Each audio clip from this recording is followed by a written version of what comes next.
the wheel, the wheel things on the wheel. Yeah, something probably changed. Yeah.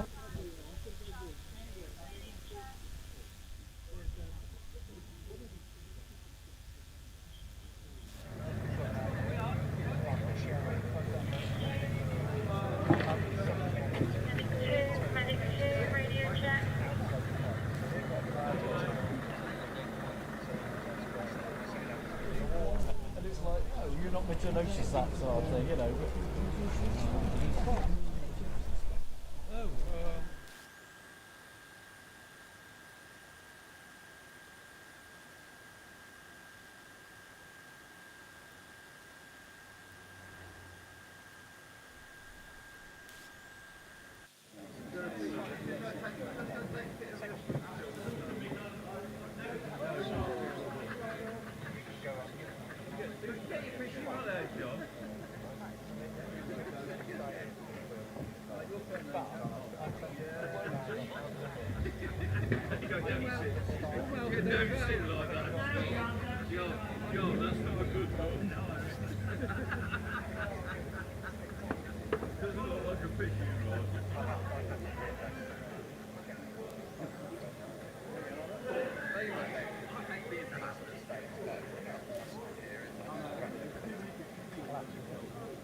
Good afternoon, Alex. Good afternoon to the world. We're going live streaming shortly, if not already, not sure. Hello there, Chris. Hello, I hope you had a nice lunch. Yes, very pleasant here in the sunshine. Oh, my screen has just gone on. Hang on. Oh. Don't touch anything. No, listen, it's gone back to that bloody blue and green. Oh, not again. Oh, dear. So Rich had to come and switch on the thing. Rich's screen will give the... I think he'll give the times, won't he? So, but I'm going to have to get this technician, Alex, a minute. Give me a couple of minutes and I'll see if I can get the man. All right, you do that. Yes, we are live streaming.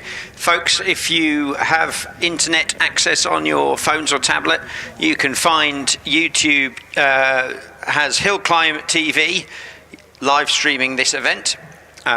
You'll find the coverage and commentary is a couple of seconds delayed on there compared to real life, so you may either get confused or turn the volume down. You can have the live commentary, but you can also see the times, the every angle of the track, all of the interesting splits and information that is brought up, and you can support YouTube, the YouTube channel Hill Climb TV, by liking and subscribing that. Follow that along and share it around. Tomorrow we'll be live streaming the whole day, ready for competition with the runoffs in the British Hill Climb Championship. So those who are joining us on YouTube, you're very welcome to join us here at Shelsley, be it virtually. Hopefully you'll enjoy today's bit of coverage, and then we'll rejoin us tomorrow for even more hill climb action. I know in the past we've got people from all over the world watching, so hello wherever you are. Make sure you do say in the comments where you're watching from, and join in the chat that's part of that live stream in the commentary box as we see some of the comments. So we'll mention things when we get to chance, but we're not ignoring you. We just don't always get all of the live chat and everything. But please do throw your questions in there, throw your comments in there. People are monitoring that, and when we can, it'll get replied to either by us on the commentary or within the chat itself. If they're nasty comments, Alex, I won't reply to them. No, that's true. Keep your comments nice and, keep them nice. supportive. That's one of the great things about hill climbing here in the UK. It is such a nice, supportive community, and it's great that we're able to share that far and wide via Hill Climb TV. Well, Alex, it was a great morning. There were some fabulous practice times for the big boys in the 22s, wasn't there? Yeah, so we've had some incredibly quick running from those in contention to this year's championship, but also up and down the order, various different class records were either very close to being broken or were unofficially broken. It doesn't count until we get into competition times. So I expect this afternoon we have potential for some very, very quick runs and some records falling. Right, so we're going to be starting off with there's some time runs, isn't there, for the interclub runners, and then more practice for the yes. British. But here comes the first one, Alex, which is William Southcombe. He's in that lovely little Alfa Romeo Spider, and he's with you. Yeah, so first up, this Alfa Romeo. These are, as Chris said, these are now competition times for our interclub meeting. Still smoking heavily, that Alfa Romeo. Rather alarmingly so, but obviously William deciding it's quite normal. He knows the car best, I suppose. I guess he does, yes. But actually, looking at the live stream as it goes up through the S's there, it's not smoking at the moment. Oh yeah, it is smoking. Yes, well, he really ought to give that up, but there you go. What am I to say? So a little Renault Clio for you. This one is Jonathan Green. It's the Clio Renault 197 already with you. Yeah, so Jonathan Green, the first of our hot hatchers. Those who are following along with the classes, these are running in class A1B. So if you want to follow on in your programme, you can do. This is road cars under 2 litres. Yes, so we have the first time of the day, if you like, 49.13 there for the Alpha Spider of William Southcombe. We've got another little Clio waiting on the line. This is the Steve Sims in the Clio 172 Cup car. Lovely little thing that is. That's sounding really well. They're grand little cars, aren't they? Yeah, so great little things, and yeah, this one running very well. Steve Sims carrying a bit of speed there through Kennel and powers it on up past my commentary box through the little kink, and then he'll be hard onto the brakes coming into the first of the S's. Yes, so I've got my lovely live screen that Rich has so kindly given me now. It's absolutely fabulous as well. We've got Steve Sims on the hill, and then we have the rather unusual that the Alfa Romeo GT 3.2 V6 of Howard Davis waiting to have his go, car 306. He's away now. They're rather... Well, I don't know how many they sold of these, but with that big engine in that, it's a pretty impressive unit, isn't it? That's it, yeah. They weren't all V6s, they were smaller engine versions. The V6 being the most desirable, I suppose, but I think most of the ones sold were actually diesels. So nice to see a V6 though, and not as smoky as our first Alfa Romeo. I think you mentioned to me once you had one similar to these. That's right, yeah, I did have one like that, yeah. Not a silvery gunmetal one, mine was red. Yours was red. Well, there you go. You got Mark Lawton just left the line in the Porsche Boxster. See, quite a few Boxsters, don't we now? They're sort of more affordable Porsche. Yeah, great little things, these Boxsters, and my top tip for future classic, buy your Porsche Boxster now. I think that will be the one of the good investments for the future. Yes, I'm sure you're right. Well, you work in that line of work. So, I see. So we've got Mark Lawton well up the hill. Caroline Knight in a rather splendid BMW M2 competition with you. Yeah, so BMW M2 coming through now. Good turn of pace on these, and Caroline seems to be making good progress. We've just had Steve Sims did a 37.79 seconds in his little Clio. That's a good time, isn't it? Howard Davis in the Alpha does a 40.32. Indeed. So Mark Lawton, yes, he did a 40.71. So again, some quite close times now, aren't they? We've got a lovely little variety of cars too, haven't we, really? Caroline Knight's just finished with a 38.35. Good effort there. As Paul Shaw is in the Fiesta. He's just about to leave the line. This is this really hot little Fiesta, Alex. It's is it another one of these Lapworth Motorsport ones? Car 314. Just looking in the programme. Where's that in our programme? Yeah, that's right. It is. The Fiesta ST is a Lapworth Motorsport, and we're well known to us, aren't they? The Lapworth group. They certainly like modifying their cars. Lots of power, and they do a good job of it. And carry huge speed there through crossing goes Paul Shaw. This will be a good run. I think keep an eye on the time for this one. Yes, I'm just watching him on the live stream through the S's there, lifts a little rear wheel there, but it's a nice neat line through there, blasted off up towards the straight as we get Steve Barton in the Quattro leaves the line. Yeah, so 36.18 there for Paul Shaw. Yeah, good time for Paul Shaw. That Audi TT Quattro, as you say, coming through. This is Class A3B, road cars with four-wheel drive. Yeah, interesting one on the line now. We've got Nicholas Fell in the Volkswagen.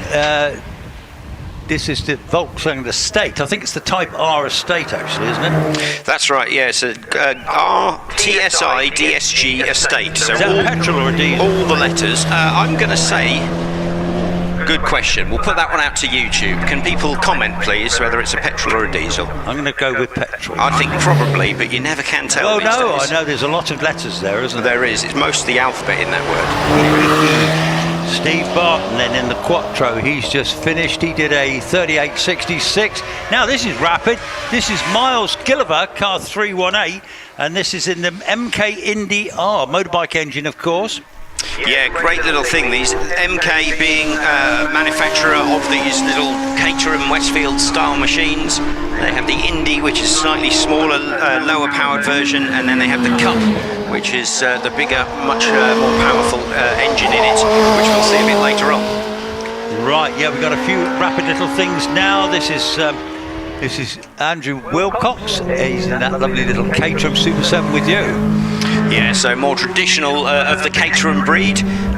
These are Class B road cars, specialist production cars. So Miles Gulliver and Andrew Wilcox there in this class. Yes, indeed. So that was a personal best for Miles Gilliver there, 35.30, so pretty good.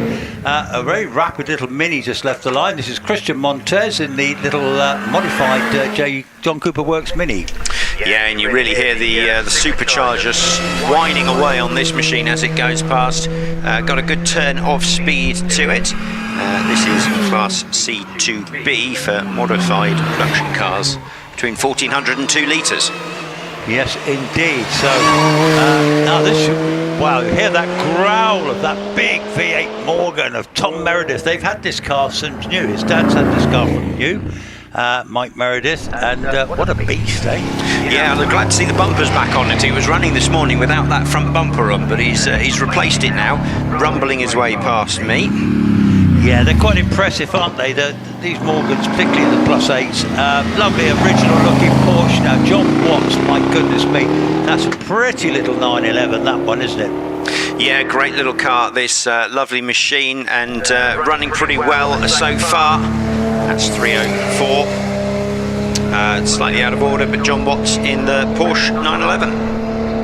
Yes, indeed. So we have such a sort of plethora of different motors this afternoon, don't we, really? We've got Mazda MX-5. I think this could be the supercharged one, I think. It is the supercharged one, yeah, Neil Hazelhurst.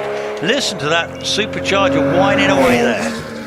Yeah, very, very rapid machine this, and the supercharger pushes it up into a bigger engine class, but the car, the chassis and everything is quite good on these MX-5s. It's reasonably lightweight, handles quite well, so with the supercharger it's a rapid machine. Yeah, I'm guessing there with that supercharger on the standard one's about 130 brake, aren't they? So that one's that's getting quick. That's a rapid thing too. That's Harvey Turner in the MX-5. and I don't know what that's got underneath, but it's certainly rapid. Yeah, so heading on up past me with its fancy paintwork gleaming in the sunlight. I don't know how well that will come across on live stream, but it looks fantastic in the flesh, as it were. Yeah, lovely little slide there through the S's there. He's given it a right old go, actually, to be fair. He's already out of top S, on his way as one of the loopy Stephen Esselmont from the Lapworth Motorsport there in the Golf, the R32. Yeah, so the Lapworth Motorsport Golf coming on up through. This one in silvery grey rather than black, but certainly got the orange wheels that is the hallmark of the Lapworth crew. Well, you're going to love this. This is Matthew Hyde. This is the Lapworth Motorsport Mini Cooper S. That is beautiful, isn't it? And he's flying up the hill to you. Yeah, I seem to remember them telling us this is running hundreds of horsepower, more than you would expect. Absolute perfection in terms of mini modification. Such a good job they've done on that. They absolutely have, actually, yeah, and they're such lovely guys as well. They've got a business by the canal, actually, near Warwick, and Stephen Esselmont has got a heck of a collection of very, very nice cars, actually, he was telling me about. But he's through the line, 37.28, and then Will Goff in the Alpha 4C. Now, this is great, isn't it? This beautiful carbon fibre Alpha with the turbocharged engine. Stunning looking car. Yeah, beautiful machine. Very similar to Lotus Elise in its construction and design. This one absolutely flying up there, braking hard into the first of the S's. Yes, he is. So the S's is quite a crucial factor in the hill, particularly for the big boys. They try to get through there in about 7 or 8 seconds, don't they? And then blast it to the finish. Another MX-5. And again, a rapid one. He's slewing it all over the road. This is Robin Depper in his MX-5. Yeah, so coming on through, slightly newer shape than the previous ones we've had. Through crossing he goes, climbing on up through the little kink before he gets to the hard brake. Ready for the first of the left-hander at the S's. Climbs up towards the right-hander. Yes, he'd be the last one in this little batch. So Robin, he's headed towards the finish now. And we'll see what. So it might be a good time, Alex, just to run through some of those times for that first batch. Yeah, I'm going to rely on you a little bit. Oh, okay. My timing is... is it all right? It's a bit all over the place. I've got some of them, but not everything. Right, well, I'll read what I've got here. So now let me see if I... how do I do this? Oh, hang on. If I do that... Or shall I start and then you can pick up... Well, I think I've got Nicholas Fell first. Is that right? No, William Southcombe was the first. He was our first runner, yeah, so... all right, you have a go then. Yeah, OK, so William Southcombe did that 49.13. Jonathan Green then followed 47.10. Then we had Steve Sims in that Clio. He did 37.79, so a really good run for him. Howard Davis's Alfa Romeo did a 40.32. Mark Lawton in the Porsche Boxster, 40.71. Caroline Knight, 38.35, so good time there. And Grant Crutchley then did a 43.33. Moving on down, Paul Shaw, he was in the Fiesta, very quick run for him, 36.18. We then had Steve Barton, 38.66 in that TT Quattro. Nicholas Fell, he was in the Gulf Estate, 39.09, so pretty quick despite being an estate. Andrew Wilcox came through next in that Caterham. He did 35.59 with Christian Montez, 38.6. Tom Meredith, 34.49. 105 miles an hour across the finishing line for Tom Meredith, so that's pretty rapid. John Watts does a 39.06. Neil Hazelhurst, 38.9. Harvey Turner, 34.19. That's in that Mazda MX-5. Really rapid. That was quick, wasn't it? Yeah. Stephen Esselmont, 38.51. That's a road-going Golf, actually. That one. Yes, yeah. Yeah. Because his Golf is out of action at the moment. Yeah, that's the one with the million horsepower. Million horsepower. Yeah, that Golf. one doesn't run at the minute. So. Well, it might run, but it's not brought it. Where do we get it? Matthew Hyde did a 37.28. Will Goff in that little Alfa Romeo, 38.28. And then Robin Depper. Was he our last runner? Yes. Oh, I've got through them all. 39.71 for Robin Depper. So my computer caught up in the end. So that's marvellous, brilliant stuff. Marvellous effort. And we got through our first batch of the afternoon timed runs. Yes, we'll see that batch again later for their second timed run. Right. So did they get 2 practices this morning, that lot, or just the one? 2. They've had their 2, have they, this morning? Oh, okay. Oh, the British or the Interclubs? The Interclub. Interclub had 2, yeah. Oh, okay. Yeah. Cool. I'm just going to quickly say hello to Aidan Donovan, who is here enjoying the hill climbing. Hello, Aidan. We've had a message on Hill Climb TV, and great that you can join us. So how did you see that without a screen, then? Magic. Mate, I know how you did it.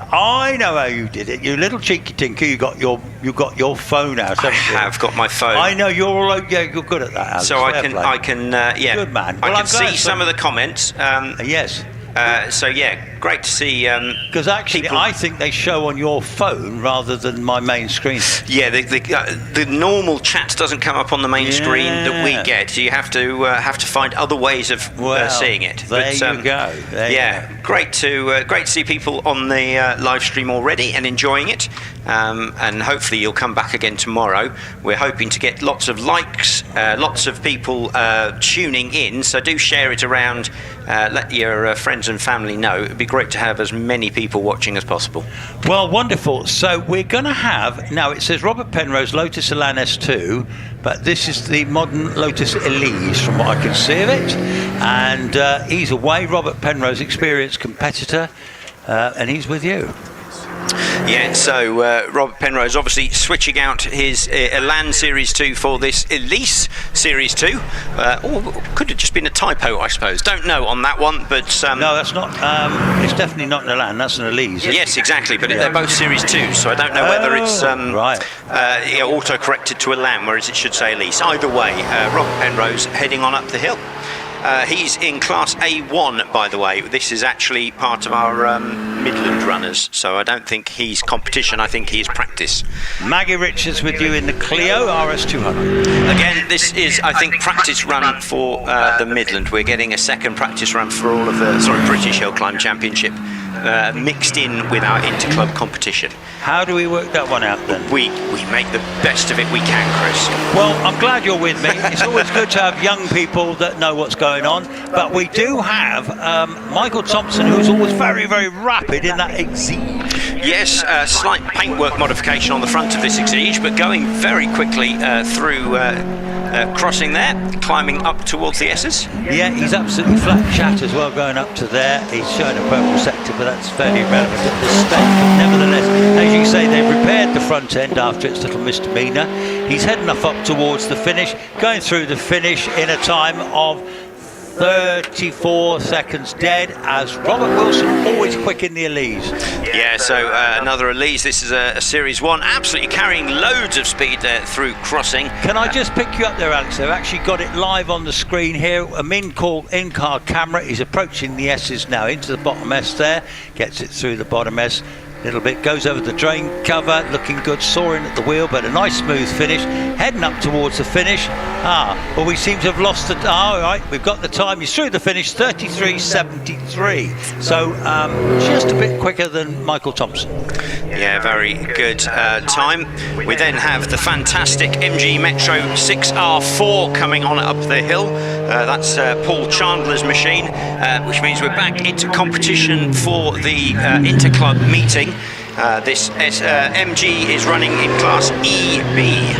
What a lovely car, the Honda NXS of Romanus Sepilis, and he's come all the way from Lithuania, but he's living over there for about 20 years, he was telling me. I've never seen one of these cars actually on the hill, have you? No, and it sounds absolutely fantastic. It's got that real high-pitched sound like an old V10 Formula One car. It absolutely does. Now, Simon Baker is coming to you now. He's in the Porsche 911. My live screen is temporarily frozen at the moment with... that's all I can say. Well, that's fine.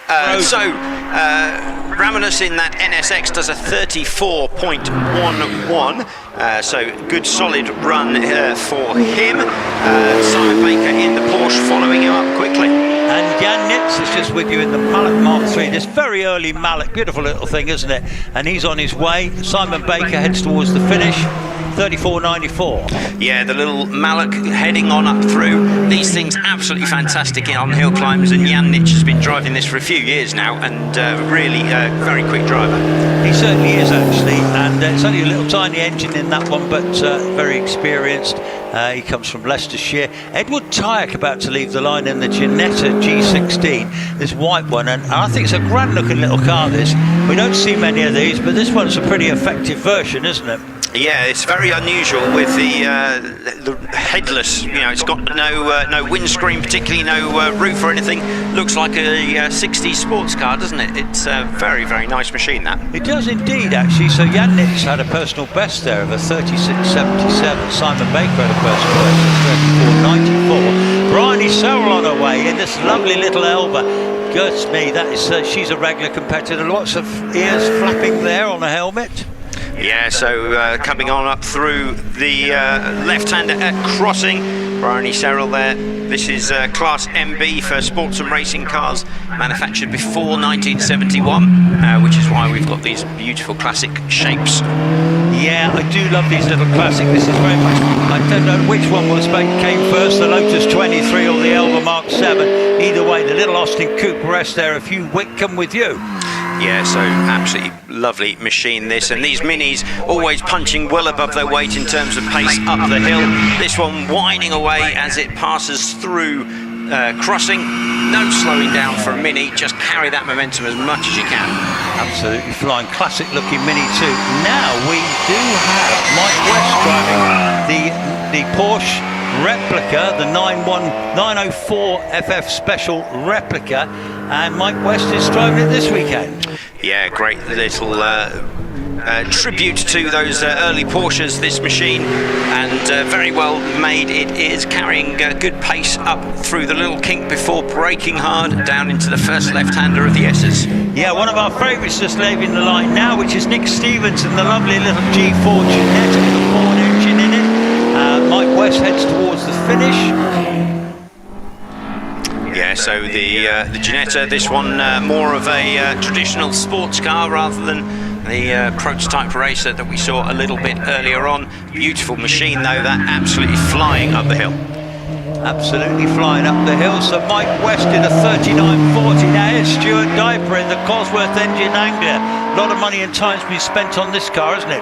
Yeah, amazing bit of engineering here. Great machine, and Anglia is always fun, but the amount of work that's gone into this makes it an absolute little rocket ship up the hills.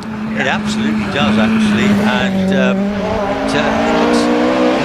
handling on that car is absolutely incredible. It's not rolling around, it's just really planted.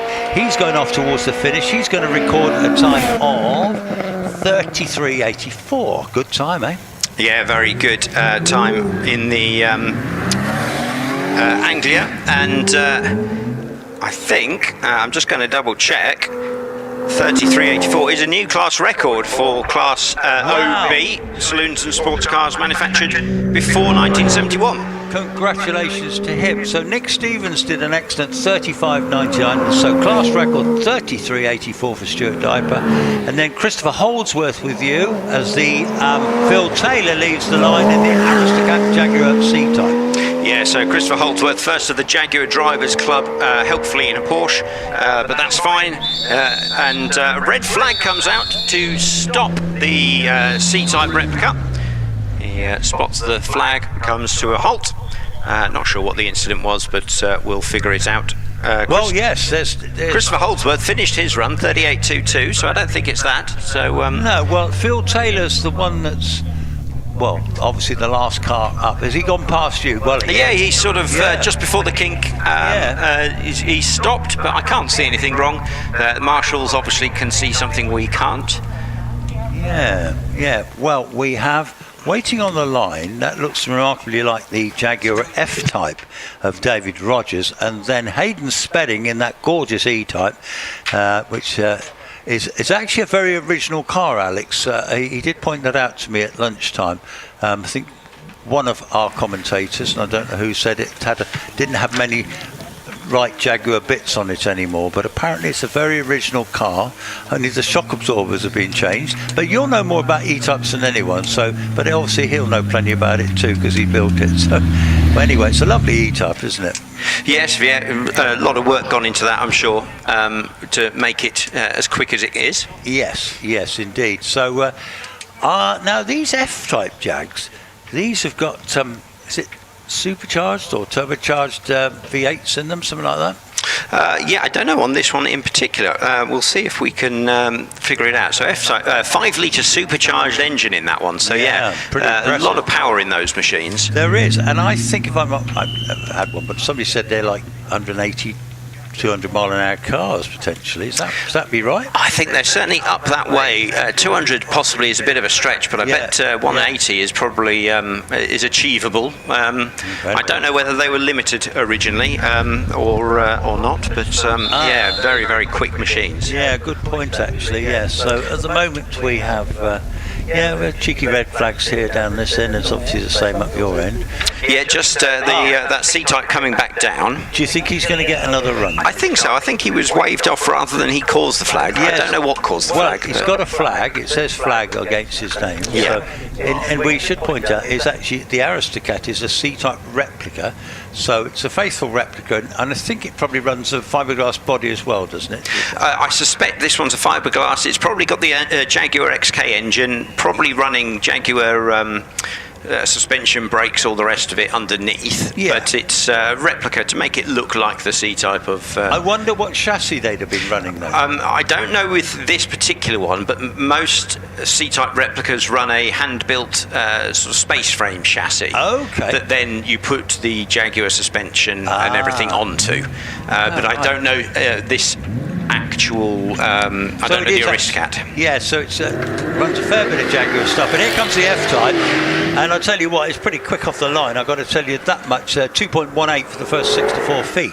Yeah, I think got plenty of power. It is quite a big car, being a modern vehicle, and the gearing won't be set so much for hill climbing, but it's still going to put in a decent time.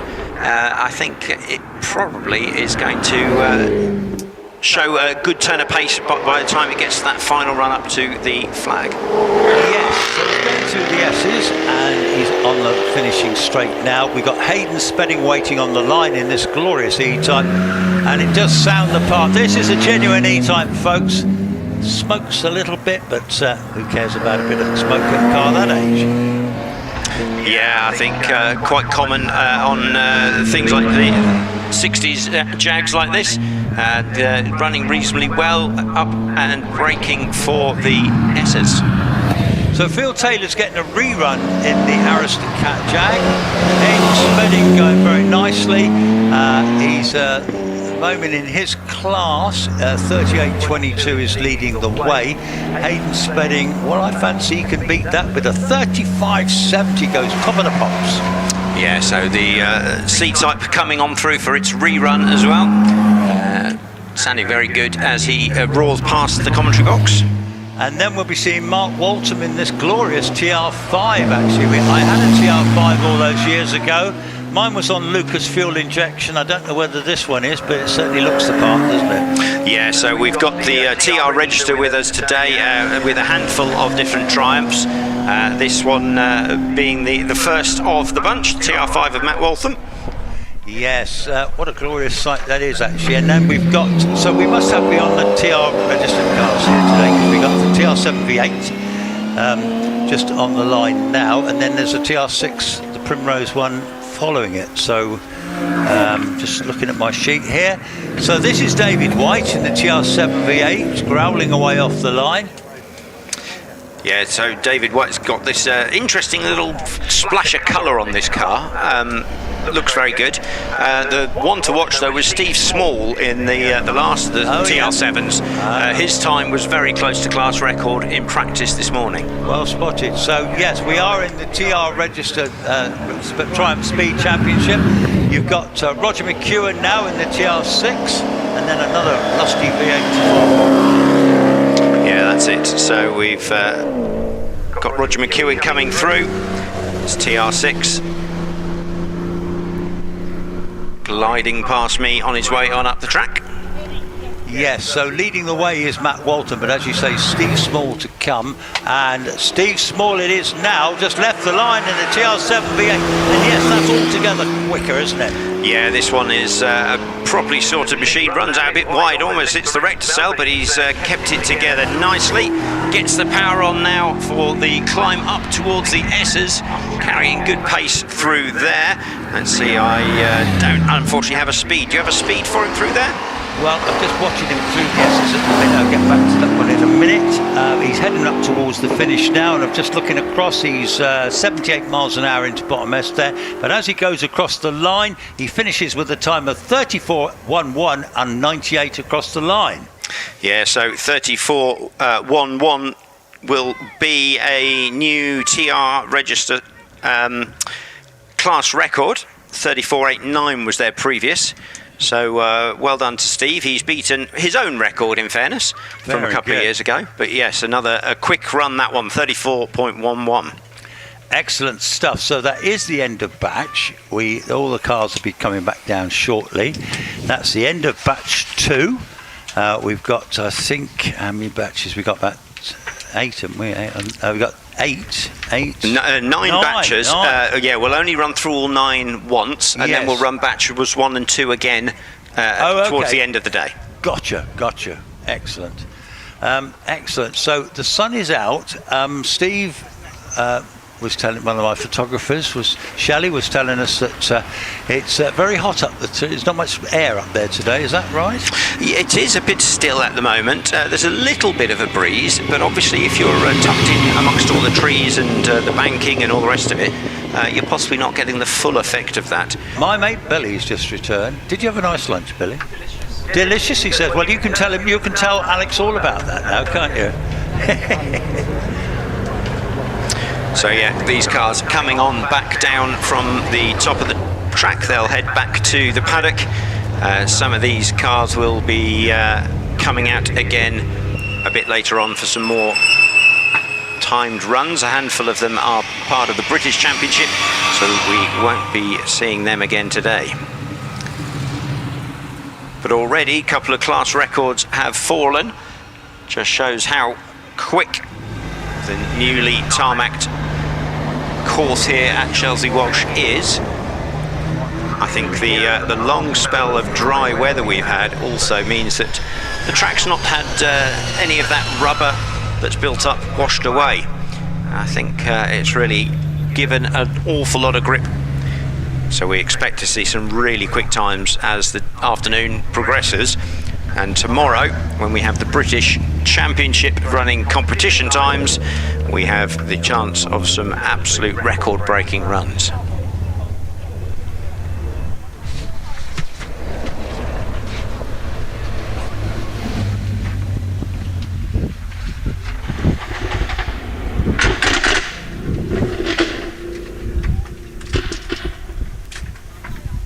Afternoon. Hello, everybody.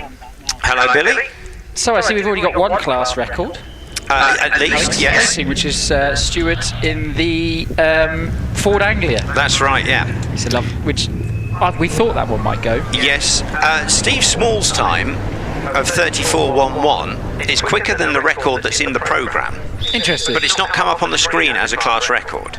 That might be that the system doesn't... Maybe it's not in the system. Possibly, or it's possible that the one in the programme is incorrect, or I don't know. But anyway, Steve Small did a very good run. Fantastic. It may be a class record. It may be a class record. I'm doubting myself now because it's not been confirmed by the computer system. but Right. I don't know. Well, let's say it is. Hey, let's be optimistic. Why not? It's Why a class not? record. Well done.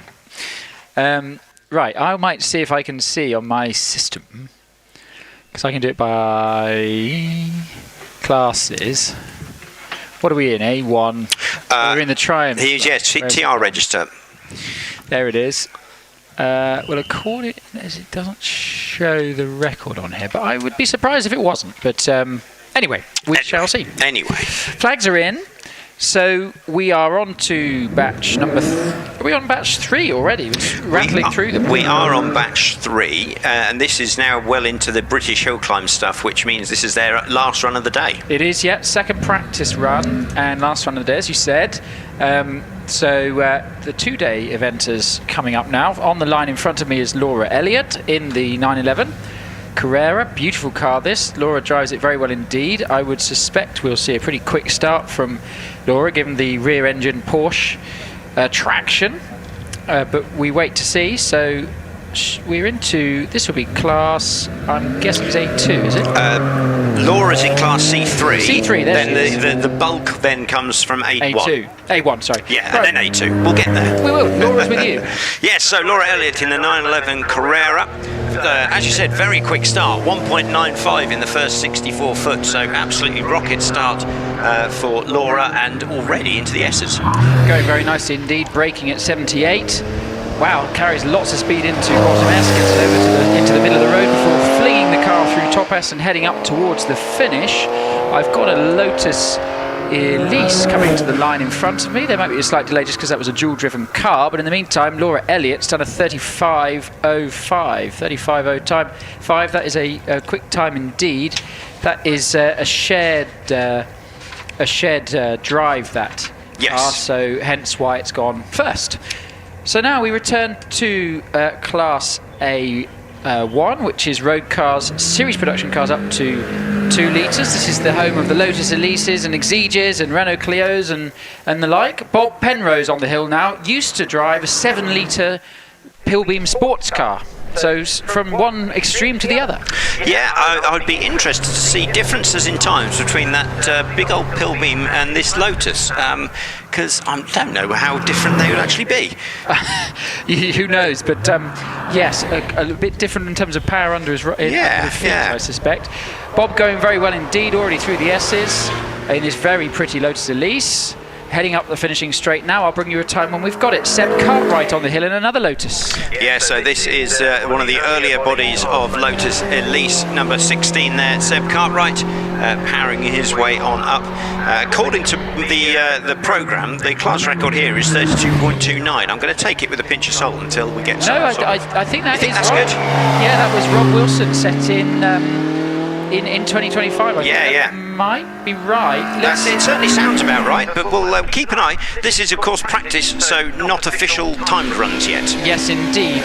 Richard Pate's on the hill now in the MG. Yeah, so MG ZR, this one, isn't it? The smaller version, and 160 was the nominal horsepower they gave it. Was it the K series in this? Yes, I believe so. Well, I've seen Richard in this car here a couple of times. Goes very well indeed in it. I do think that record might be legit actually, because I'm looking at what Robert Wilson did a minute ago. He did a 33.73, which isn't miles off. So that record, I think, may be correct. Excellent. Yeah, so we've got car 18 next, which is Ian Richards in that Renault Clio. An RS 200 version, apparently. Yes, it is. I think, again, ode to the amount of horsepower it's had. And I love the number plate on this car. I don't know if you saw it as it went past. CL10, spelling Clio, FTD. Very good. Fantastic number plate. Gets 10 points for number plate. I would love it to be fastest time of the day. Yeah, it would be good, wouldn't it? Absolutely brilliant. Coming through, David Hemming coming absolutely super pace through Kennel there, carrying all the speed through there. So that'll be a good one on the replay. Yes, it will, and slightly earlier shaped Clio this than the one you just saw, but that means it is lighter. Carries loads of speed through the S's. Oh, I think he had to get out the power as he's heading towards the sleepers on the exit of top S, but no harm, no foul. Heading up towards the finish. It's a 35.64. Quick time. Right, with you, James Kerr. Yeah, so the little Citroen coming on through. Slightly unusual choice, but I suppose it just proves you can hill climb anything. Yeah, James obviously used to have a 205, which I think think he's currently rebuilding, as far as I'm aware. He's on our programme as having the Peugeot, Yeah. so I'm guessing that this Citroen is his backup. I think it is, and James actually has done the Masters in Europe in his 205. Oh, excellent. Yes, indeed. Right, Zoe Sherman with you in the rebuilt Elise after the accident here in June. Yes, you can see the eagle-eyed will spot the colour difference on the nose from where it had a little nudge into something, but going well nonetheless. Yes, indeed, and Zoe goes very quickly in here indeed, so great to see her back. I'm glad they've got the car fixed after the incident. Right, Zoe Sherman heading towards the line to do a 36 seconds, 37.12. David Wilson on the hill now. I've got the onboard stream, which is looking brilliant. He's with you. Yeah, so on board with the Lotus Elise, and great car, running very close to the barriers there, using all the track he can. Benefits of having a slightly smaller car, I guess. Nice and neat and tidy, as you'd expect from David. It's just so few inputs into the steering wheel. He's so smooth up here, carries loads of speed through the S's, heading up towards the finishing straight. David and will often be a contender for class win here. What's the time? It's a 33.52. Good time. Right, Jonathan Langmead, what can he do? Yeah, so this is the last of our Class A1 runners. Another Lotus Elise, definitely the favoured vehicle in this category, running very well already. Yes, and this is the third contender for, I'd say, class honours this weekend in A1. The two Wilsons and Jonathan Langmead. What time is it? It's a 34.20. Quick time. Right, Peter Herbert in this beautiful Alpine with you. Yeah, so we're into Class A2 for those who are following along. This is road cars over 2 litres. The absolutely brilliant looking Alpine heading on up through the little kink before we get to the braking point for the S's. Hard on to the brakes. Pretty car, this, isn't it? Yeah, I think they got the retro styling just right on these. Yeah, they didn't overdo it, but they just got it just right, I agree. So already through the S's, heading up towards the finish. Time for Peter Herbert, 34.20, 34.20. This is another class record that I think will be at risk today. Richard Snow broke it when we were here in June. He might have broken on both of his runs, if memory serves.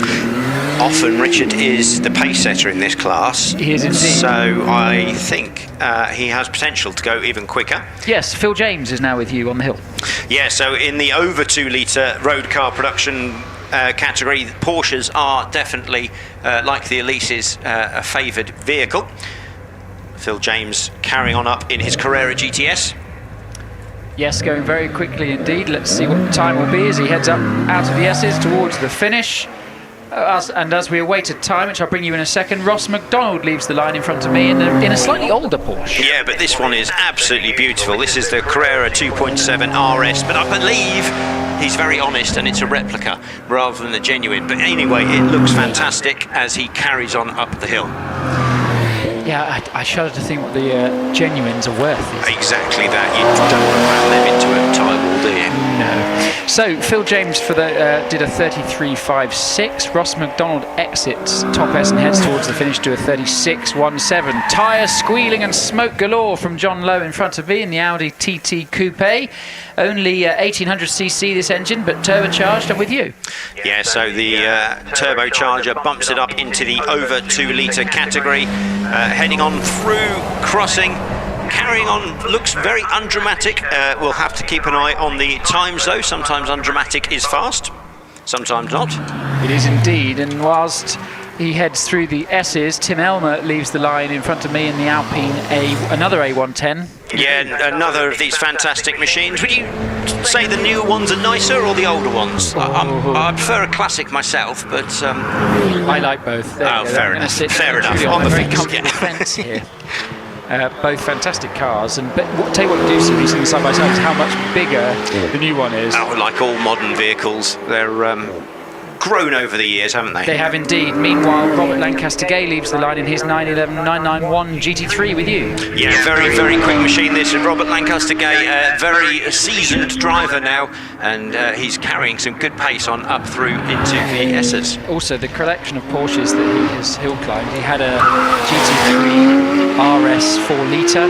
He then had a Cayman GT4 Club Sport last year, I think, and now he's got this 991 GT3. So that's quite a nice collection there, and a very quick time. It's 32.52. 32.52. Not miles off the record. And here comes Tony Adams in the Cayman. Yeah, so the Cayman one of those cars that has turned out to actually be a bit of a sort of, not quite diamond in the rough, because it's certainly not rough, but it certainly punches well above its weight. Yeah, I think the problem they mainly had at Porsche is that the fact that this is a big engine, 911's rear engine, mean that they couldn't make it as quick as they wanted to, otherwise it would be quicker than a 911, which wouldn't be so good for their hierarchy. Then you get those, is it GT4, GT3 Caymans? You'll see, I think you'll see two of them in a couple of cars' time. Yeah, and they are definitely as quick as a 911, aren't they? Yes, they are. Steve Atkins with you. Yeah, so Steve and this BMW M2, absolutely rapid driver and car combination, so we expect some good times from him. Yeah, I think he was third in class last time. Really puts the cat amongst the Porsches or the pigeons, should I say. Does Steve. Drives this very well indeed. It's a very German-heavy category, this, though, isn't it? Yes. Other than those Alpines, I think we're all German, so yes. That says something. I'm not sure what. It's a quick time, by the way. It's 32.46. 32.46. It's quickest so far in the class. Just remember, these are just practice runs. Right, David Meek in another 911 with you. Yeah, so beautiful bright green machine this, taking a nice wide entrance onto crossing there. Powers his way on up. Rides over the bumps very well, these cars. They do indeed, breaking into bottom S at 88. Nice and neat tighter through bottom S, right, nibbling the curb on the inside. Nice and neat tighter through top S, gets the power down, heads up towards the finish. We expect a time in a minute. It's a 32.91, so there's a lot of them in the 32s, 33s here. It's going to be very competitive in this class this weekend. Right, you were talking about GT4 RSs. Here is Richard Andrews' example. Sounds fantastic.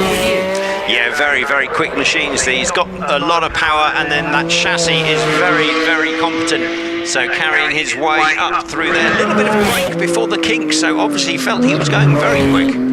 Braking hard into bottom S at 83, throws it through bottom S, gets right up to the right-hand side, throwing it through top S, gets the power down early, heads up towards the finish, and we await a time. It sounds great, that car, with its aftermarket exhaust, doesn't it? Yeah, now did you hear the NSX earlier? Yeah, unbelievable. Sounds incredible. It does. Yeah. Right, class record holder Richard Snow howls past me in his GT4 RS. What can he do?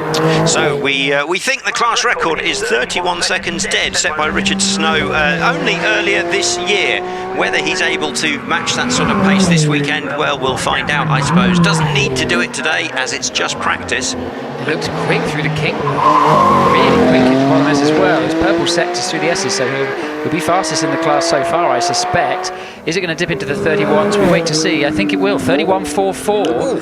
31.44. So he's only 0.4 of a second off his record, and it's only practice. Exactly, yeah. So we'll see what tomorrow brings, I suppose. It must be almost... This is the joy and also the frustration with hill climbing as a driver. You get, you're in the zone, the car's dialed in, you get within 0.4 of the record, and you think, oh, if I could just have one more go today. Just one more go today. Yeah, if this was a computer game, you'd just reset and do it exactly the same, wouldn't you? They straight have to wait away. till tomorrow morning. Yeah, now he's going to have to try and remember what he did. But the end of badge, so those cars will be coming back down to be tucked away for the night because we won't see them again this afternoon. No, that's the end of their practice. Job well done from those cars and drivers. It's quite nice in a way, isn't it? There, it's 2 o'clock. They can have one in the bar now. It makes a relaxed Saturday ahead of rather sort of more pressured Sunday, I suppose. Yes, indeed, I would agree. And by the way, what definitely was a class record for Stuart. I don't want to pronounce it wrong. Is it Diaper? I believe so. Yeah, his was definitely a class record. It was, yes. Yeah. And Johnny Red, who sat up at bottom S, has posted already a video on Facebook. He does some great filming from up there, does Johnny, and he's already posted the run. So yeah, it definitely was a class record. So that's pretty impressive class record, and it's not even 3 o'clock. No, excellent stuff. And as we saw this morning, some of the practice runs were right there as well. So potential for some more to come. Indeed. By the way, I should just... I'm going to give a quick plug if I can. I got past this sticker this morning. There's actually, if you are a hill climb fan, like I know you all are, but you want to know what's going on in the community outside of the events, there is a new forum actually for speed hill climbing, hillclimbraces.com. So if you want to take part in the conversation, you want to be part of the community, do check it out. It's great for discussions from everything from the events that are going on to what people are thinking with car choices from next year or whatever it might be. So do check out hillclimbraces.com. A very friendly bunch, and also a great way to hear and sort of be involved in the hill climbing community. So I'd highly recommend it. Yeah, very good, and definitely entertaining to keep an eye on what's going on behind the scenes, as it were. Indeed. Right, so I think last of these Porsches are winding their way down the hill. Another very fancy number plate there. GT04 RSR. That one's probably worth as much as the car. Yeah, exactly. That's Richard Andrews' machine, I think. And I used to work for a unnamed, I won't name it yet, I probably will tomorrow, supercar company. And I do know that people that knew which car we were going to launch and then what the name of that car was going to be might occasionally buy a number plate as an investment, should we say. So you'd see a Honda Civic in the car park with a 720S based number plate, thinking, I'll wait. Yeah, that's like buying a website name, isn't it? Beforehand, yes, exactly. If you can get something that's going to be in demand. But my favourite one is definitely CL10 FTD. I think that one's brilliant. Yes, yeah. So flags are in. Cars are back into the paddock down the return road, and I've got a car coming to the line. It is number 765, which means it'll either be a Caterham or Westfield. It is a Westfield. Graham Manton. It must be a shared drive. Yeah, I've got number 64, but he's in the running order. But 765 in the programme, is he? Yes. Well, it definitely is. Yes. Definitely right. It's definitely Graham Manton. Yeah, it's a running order. Yeah, he's sharing that with Becky Manton. Yes. So it's a shared vehicle, which is why we're getting a Class D car now. Yes, and he's off the line. Misses a gear, unfortunately, as he came past me, but he's already neat and tidily into kennel and to you. Yeah, unfortunately, once you've started off on the back foot like that, it's hard to make up time. Certainly when your average runs are only in the 30-second area, it doesn't give you much of a chance to improve, but hopefully Graham will have learned from that and still managed to get something from today. Yes, indeed. Nice and neat and tidy run from Graham, heading up the finish, and we await a time. Next on the hill, Andrew Norris on the hill in the little Radical SR1. Used to have a Porsche 911, now in this lovely little Radical. Yeah, great things, these Radicals. This is from Class F, the Sports Libra cars, under 2 litres, so bike-engined, purpose-built machines. Libra meaning that you can do an awful lot of stuff to these cars, and so you get some fantastic machines. You do indeed. And, these little SR1s, the actual sort of the baby of the Radical range, but a fantastic little sports car. They suit this class really nicely. Then they also circuit race, and they're great cars indeed. Right, off the hill, it's Robin Nicholson in the venerable Mallock Mark 20. I love this car. Yeah, fantastic car. He runs really far over onto the grass coming out of kennel, but he's keeps the pace up no problem already into the S's. Going very quickly indeed. 94S approach from Robin. Throws the car into bottom S. He's just clipped the bank between the S's, but he's got away with it. I think it was more of a bite than a clip, but he has got away with it. Heading up the finishing straight. It will be a slower time. Well, still 31.78, so about a second slower than this morning, 86 miles an hour across the line, but that could have been up the bank, so he did very well there to keep it on the road. He basically had an oversteering moment through bottom S, and it meant that it was heading slightly towards the bank, and it took a big bite out of it. So there will be some sweeping. Yeah, well, that's quite similar to what he did down at Kennel, actually. He sort of slightly overcorrected and ended up going on to the opposite, to the left-hand side of the track, which isn't where you'd expect a car to end up. But obviously pushing hard. Yes, I would agree. But no harm, no foul. Got away with it. By the way, there's a few bits of housekeeping. You know Alan McDonald, who, by the way, I'm just getting a replay, so I'll just talk you through. Yeah, threw it into bottom S, carried low speed on the way in, bit of he had some understeer, he corrected that and caught it, and in the process of catching it, went slightly further to the left and just took a nibble out of the bank. But sweeping is what is required and should all be fine. Ace sweeping by the marshals, obviously. Indeed, yes. Not easy in this heat, in having to wear all those full overalls and fluorescents. So I've just seen a message on the stream funny enough, from Johnny Red up at Bottom S. Lucky escape there. I would agree with you, Johnny. It was. Anyway, marshals. It's not easy in this heat to wear these full outfits and to do everything they have to do. So massive thank you to our marshals community who works tirelessly to put on these incredible events, dealing with all kinds of things as the day goes on. And if you want to get involved, and you want to get involved in motorsport, marshalling is a fantastic way to get involved. There are local marshalling clubs all around the country at your local events. And British marshals are world-renowned, really. They are exported. They're often taken out when a country is having their first Formula One race, Grand Prix. They'll have British marshals there to show them how to do it. So if you want to get involved, have a chat to any of our friendly Orange Army that you see here. They'll, I'm sure, talk to you about their experience, and join your local marshalling community. It would be fantastic to have you involved, and to be honest, without marshals there is no racing. It's as simple as that. No, very true. And if you have a programme, towards the front of the programme there is a full page advert about how to volunteer at Shelsley, including marshalling, and you can go visit the website shelsleyWalsh.com/volunteer information, and that'll give you pointers in the right direction. Well, it also says here that they're looking for commentators that know what they're doing. That's a concern to read. Ooh. Oh well, we'll have to do for now. Yeah, I mean, certainly, I don't know of such a commentator, No. Anyway. It would be breaking tradition, quite frankly. Yeah, if I know of any, I'll definitely let them know. That's what I was going to say. Alan McDonald, by the way, in the SR4 in this class, just whilst we're on Sports Leaders, isn't running his SR4 this weekend. He's bought the Force LM, which is here, which is the newer one based on the... Yes, Chris and I were confused by this. Well, yes. Chris mostly was confused by this earlier. He bought it, I think, after Gersten. Right. Made an offer and bought it. Still new to Alan. Yes. Lovely car, though. Yes.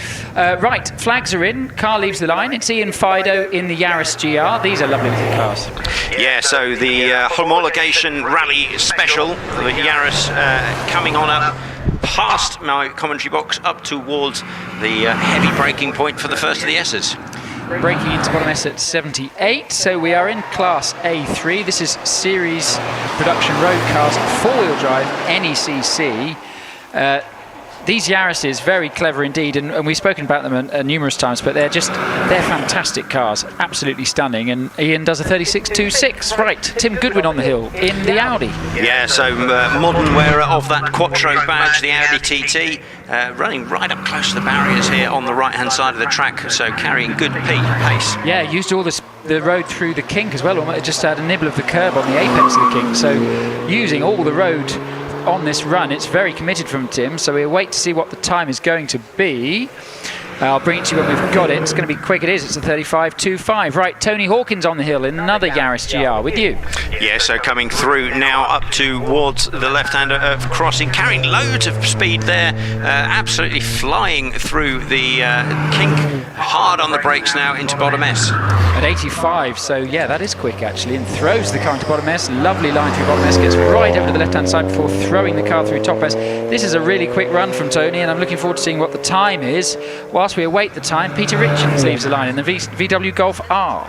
Yeah, so these Golfs very understated by the look of them now compared to the more hooligan spec GTIs that you used to get, but still absolutely rapid machines. I think also because it's black with black wheels. It really is quite evil looking, this car, isn't it? Yeah, it's got a presence about it. It does indeed. By the way, time for Peter Richin, time for Tony Hawkins was a 33.81. Peter Richin slightly quicker, 33.41. Neil Lacey with you in this very quick Impreza. Yeah, so this is one of the Lapworth Motorsport machines, and they like putting huge amounts of horsepower in and seeing whether they can get away with it. This Subaru, one of that genre, shall we say? Oh yeah, well maybe going under the radar. Yeah, Lapworth stealth. Spec. Yeah. Lapworth stealth mode. Heading up the finish to do a 32.89. Right, Rodney Isles with you. He's very quick in this Porsche. He's already with you. Yeah, so Rodney is the class record holder in his Porsche, and carrying good pace on up through the kink and heavy braking, then down for the first of the S's. Yeah, nice and neat and tidy from Rodney. What's his? I'm just looking up the record. 30.84. Page 23 in your programme, folks. There we go, see. I'm glad one of us has switched off. Not always. Right, heading across the line, 31.71. So I wouldn't be surprised if he gets quite close to his own record tomorrow. So yeah, so only about a second, isn't it? Yeah, exactly, which is not loads. Right, Johnny Toon with you in this fantastic little Fisher Fury. Yeah, fantastic car. Back end kicking out a little bit there through crossing. I think quite a handful, this machine. Tail happy. Yes. But Johnny drives it really well. Slide, it's almost like a four-wheel slide through bottom S. Lovely through top S. Little wiggle, but this is very committed and I think very quick. Heads up the finishing line to do a 33.13. Good time. Right, Tom Price blast past me in the Caterham 7. This is a well-sorted car. Yeah, so obviously Caterham's always very, very fast up the hill, and this one, yeah, going very well indeed. Good pace as it enters into bottom S. Braking now into bottom S. S approach speed of 92. That's quick. Heading through the S's now. Bit of a wiggle through top S, but actually pretty neat and tidy. Rocketing up the finishing straight to record a time of 31.33. 31.33. Right. Next off the line, it's Robert Brodie. It's another Fisher Fury in the bright orange and yellow. He's with you. Yeah, fantastic looking paintwork on this car. This is Class B if people are interested. Specialist production cars, but still road legal. Does it leave you some area for improvement, though? Yes, it does. And I'm not sure I'd want to drive one of these in the commute down the M4, but they make fantastic hill climb cars. Wow, using all the road on the exit is Robert Brodie as he heads up towards the finish. Jez Rogers with you in the Westfield Megabusa. Put my teeth in. Yeah, so the Westfield chassis with that Megabusa bike engine, very, very quick combination, and Jez Rogers absolutely flying there. Yes, nice and neat and tidy from Jez through bottom S. Turns through top S now. Lovely neat and tidy run through top S. Just to give you some times, Robert Brodie did a PB, by the way, 33.54. Tom Price before that did a 31.33 and Johnny Toon did a 33.13. Time for Jez Rogers, 32.33. Richard Price on the hill now. Yeah, so Richard Price running very well. His car sounding great actually as he carries all the pace there through the kink and into the bottom S. Appears into my view now, almost lovely sort of controlled drift into bottom S and so neat and tidy through top S. He carried a lot of speed there. I think this will go quickest in class. How quick is it going to be? It's 31.24, so quickest so far in class. Right, Steve Garner in this very quick Westfield with the SCI, so that's the Vauxhall 2 litre in the front. Popping and banging as it past me with you. Yeah, Steve coming round the left-hander at crossing. Powers his way on up through the kink, sticking to the left-hand side of the track there, now runs over to the right before braking hard. Did a 33.02 this morning, but everybody's going to do this afternoon. Climbed on over to the right before he turns into top S, but nice and neat and tidily done. Heads up the finishing straight now to cross the line into a 32.47. So yeah, everybody in that class improved on their morning times. Right, Chris Bentley-Jones hustling the Mini through Kennel. Yeah, so great to have classic minis. I think it's hard to find a hill climb event that doesn't include at least one classic mini. So it doesn't count. That's because they don't count. I think that's right. You don't have one end to. It would be illegal to run, wouldn't it? So same with the next five. Yeah, so thank you to Chris Bentley-Jones for filling out our quota. For legitimising the meeting. And going very well indeed. They are lovely, these, aren't they? They're pretty little cars and they just look so much fun to drive.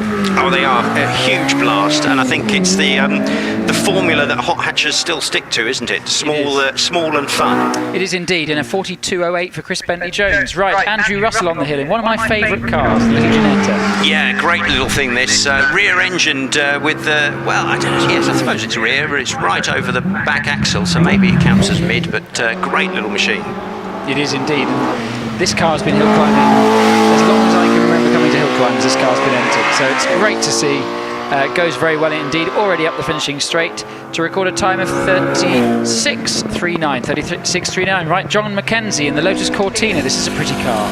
Yeah, so this is Class C2 modified production cars. 1400 to 2 litres, and yeah, great to see a classic Lotus Cortina style machine. It is indeed, isn't it? and drives it very well indeed. Purple second so far, so that would suggest... Oh, it's in a class of 1, that's why. So we're in modified series production cars up to 2 litres. A little bit smoky up the finishing straight, but and it's slowed down slightly, so and it's getting smokier, so I hope that's not a major issue. He has crossed the line, and it is grinding to a halt as Rob Toon comes up the hill in the +8. We wait to see if Rob Toon is flagged. Yeah, he may not be able to run his run. Yeah, red light has come on. No flag. Oh, there's the flags. Yes. Tell you what, good effort from Rob Toon. Saw the flag and braked so hard to stop. He actually locked up his front left and left a big black line between the S's as he, well, quite rightly came to a halt as quickly as possible. I'm hoping it hasn't dropped too much fluid. It was struggling to make it to the finish. Rich, if you can hear me, if you've got the camera angle from Top S, if it still can poke its camera up the hill. Don't know if the cameraman at Top S can hear me. If you can look to the left, is there a Lotus? There is a Lotus. Thank you very much, Top S cameraman. He didn't make it over the brow of the hill, unfortunately.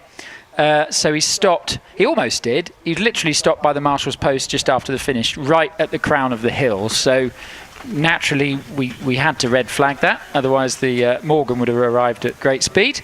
But a bit of a pushing.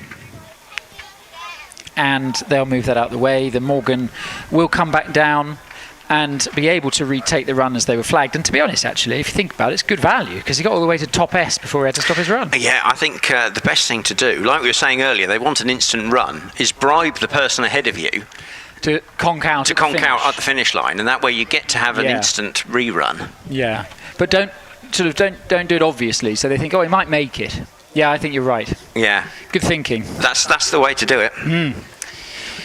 So there's 1, 2, 3, 4, 5. I think it's 6 marshals pushing that Lotus out the way. It's actually still uphill and still uphill up there. So it's a bit of not the easiest, but they'll shove it out the way, and then the Morgan will return down the hill. I can see on the camera. Thank you, Rich, at the top. They've just got to the brow of the hill, so they'll push that out the way. Is the Morgan turning around? I suspect it will turn around at bottom S. I've not. Oh yes, here it comes. So he was backing down somehow, but he's coming down forward. So all good. Excellent. He will be with you very shortly, and then we can run once again. Fantastic. That's good. So that Morgan was the first of our C3 runners, I believe. Yes, I think it was. So C3 modified cars, series production cars over 2 litre. Now, this is what I love about hill climbing. So let's just go through the cars in this class. You've got a 911 Carrera, you've got a Morgan +8, a Renault Clio 200 that's been turbocharged, Nigel Elliott's very monstrous TR7 V8 that's been turbocharged, and another 911 RSR. So what variety, eh? Yeah, and Nigel Elliott's TR7 hasn't just been turbocharged, it's been turbocharged multiple times. Twin, isn't it? Yeah, so...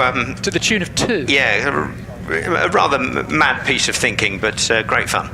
Yeah, and full marks on bravery for the way he drives it as well. He's a very quick driver. I think we should be going... Well, we've got the Morgan back in. I've got a Clio on the start line, which is Chris Scrivens in the Clio Cup 200, but with a T next to it. So it's turbocharged, which it wouldn't have been originally. So that has been highly fettled. Looks great. Looking forward to see how it goes. What are we on a record in this? That is a typo in the programme. It will be 31.98. I think so, yeah. If it's a 21.98, it's the hill record, which would be quite some going in a Vauxhall VX220. I mean, they're nice cars. And as talented as Mike Turpin is. Yes. That record's quite old now. That's 12 years old. Yes, actually, some of them have lasted surprisingly well. Yes, Keith Murray's record in the C2 class as well with that S4 at 29.03 from 2013. That one is quite long in the tooth now, isn't it? Well, that's a good time though, so that could just be hard to beat rather than anything else, isn't it? That car was phenomenal. Yeah. I think he does. Last time I saw him or that car, it was doing some stuff in Europe actually. Okay, so on the bigger hills, yes. Mountains rather than...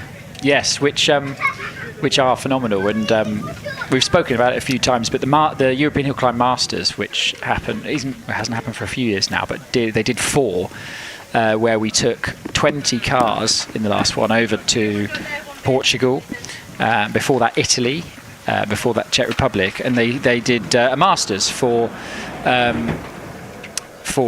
basically all the countries across Europe that have hill climb championships and the European Championship. Everyone came together at the end of the year for its end of the year celebration, who's fastest, and we had something like 25 countries represented at the last one, everywhere from Ireland to Kosovo. Fantastic. And everywhere in between. It was absolutely incredible. And we did it, the last one was in Braga in Portugal, and 50,000 spectators. Wow. And 200 and something cars from 27 countries, I think it was. We took about 20, and absolutely remarkable event. In fact, Roger Moran's Fiesta that you'll see later, that is an ex-Greek hill climb car. I don't think that car did the Masters, but I know a lot of the cars that it competed against did. But those are the kind of cars you see quite common on the continent. And I think my life got shortened when I was on the start line commentary in the Czech Republic, because they had a lot of the Czech guys have very, very highly tuned Skoda Fabias X rally cars that they've turned up to 1 million horsepower.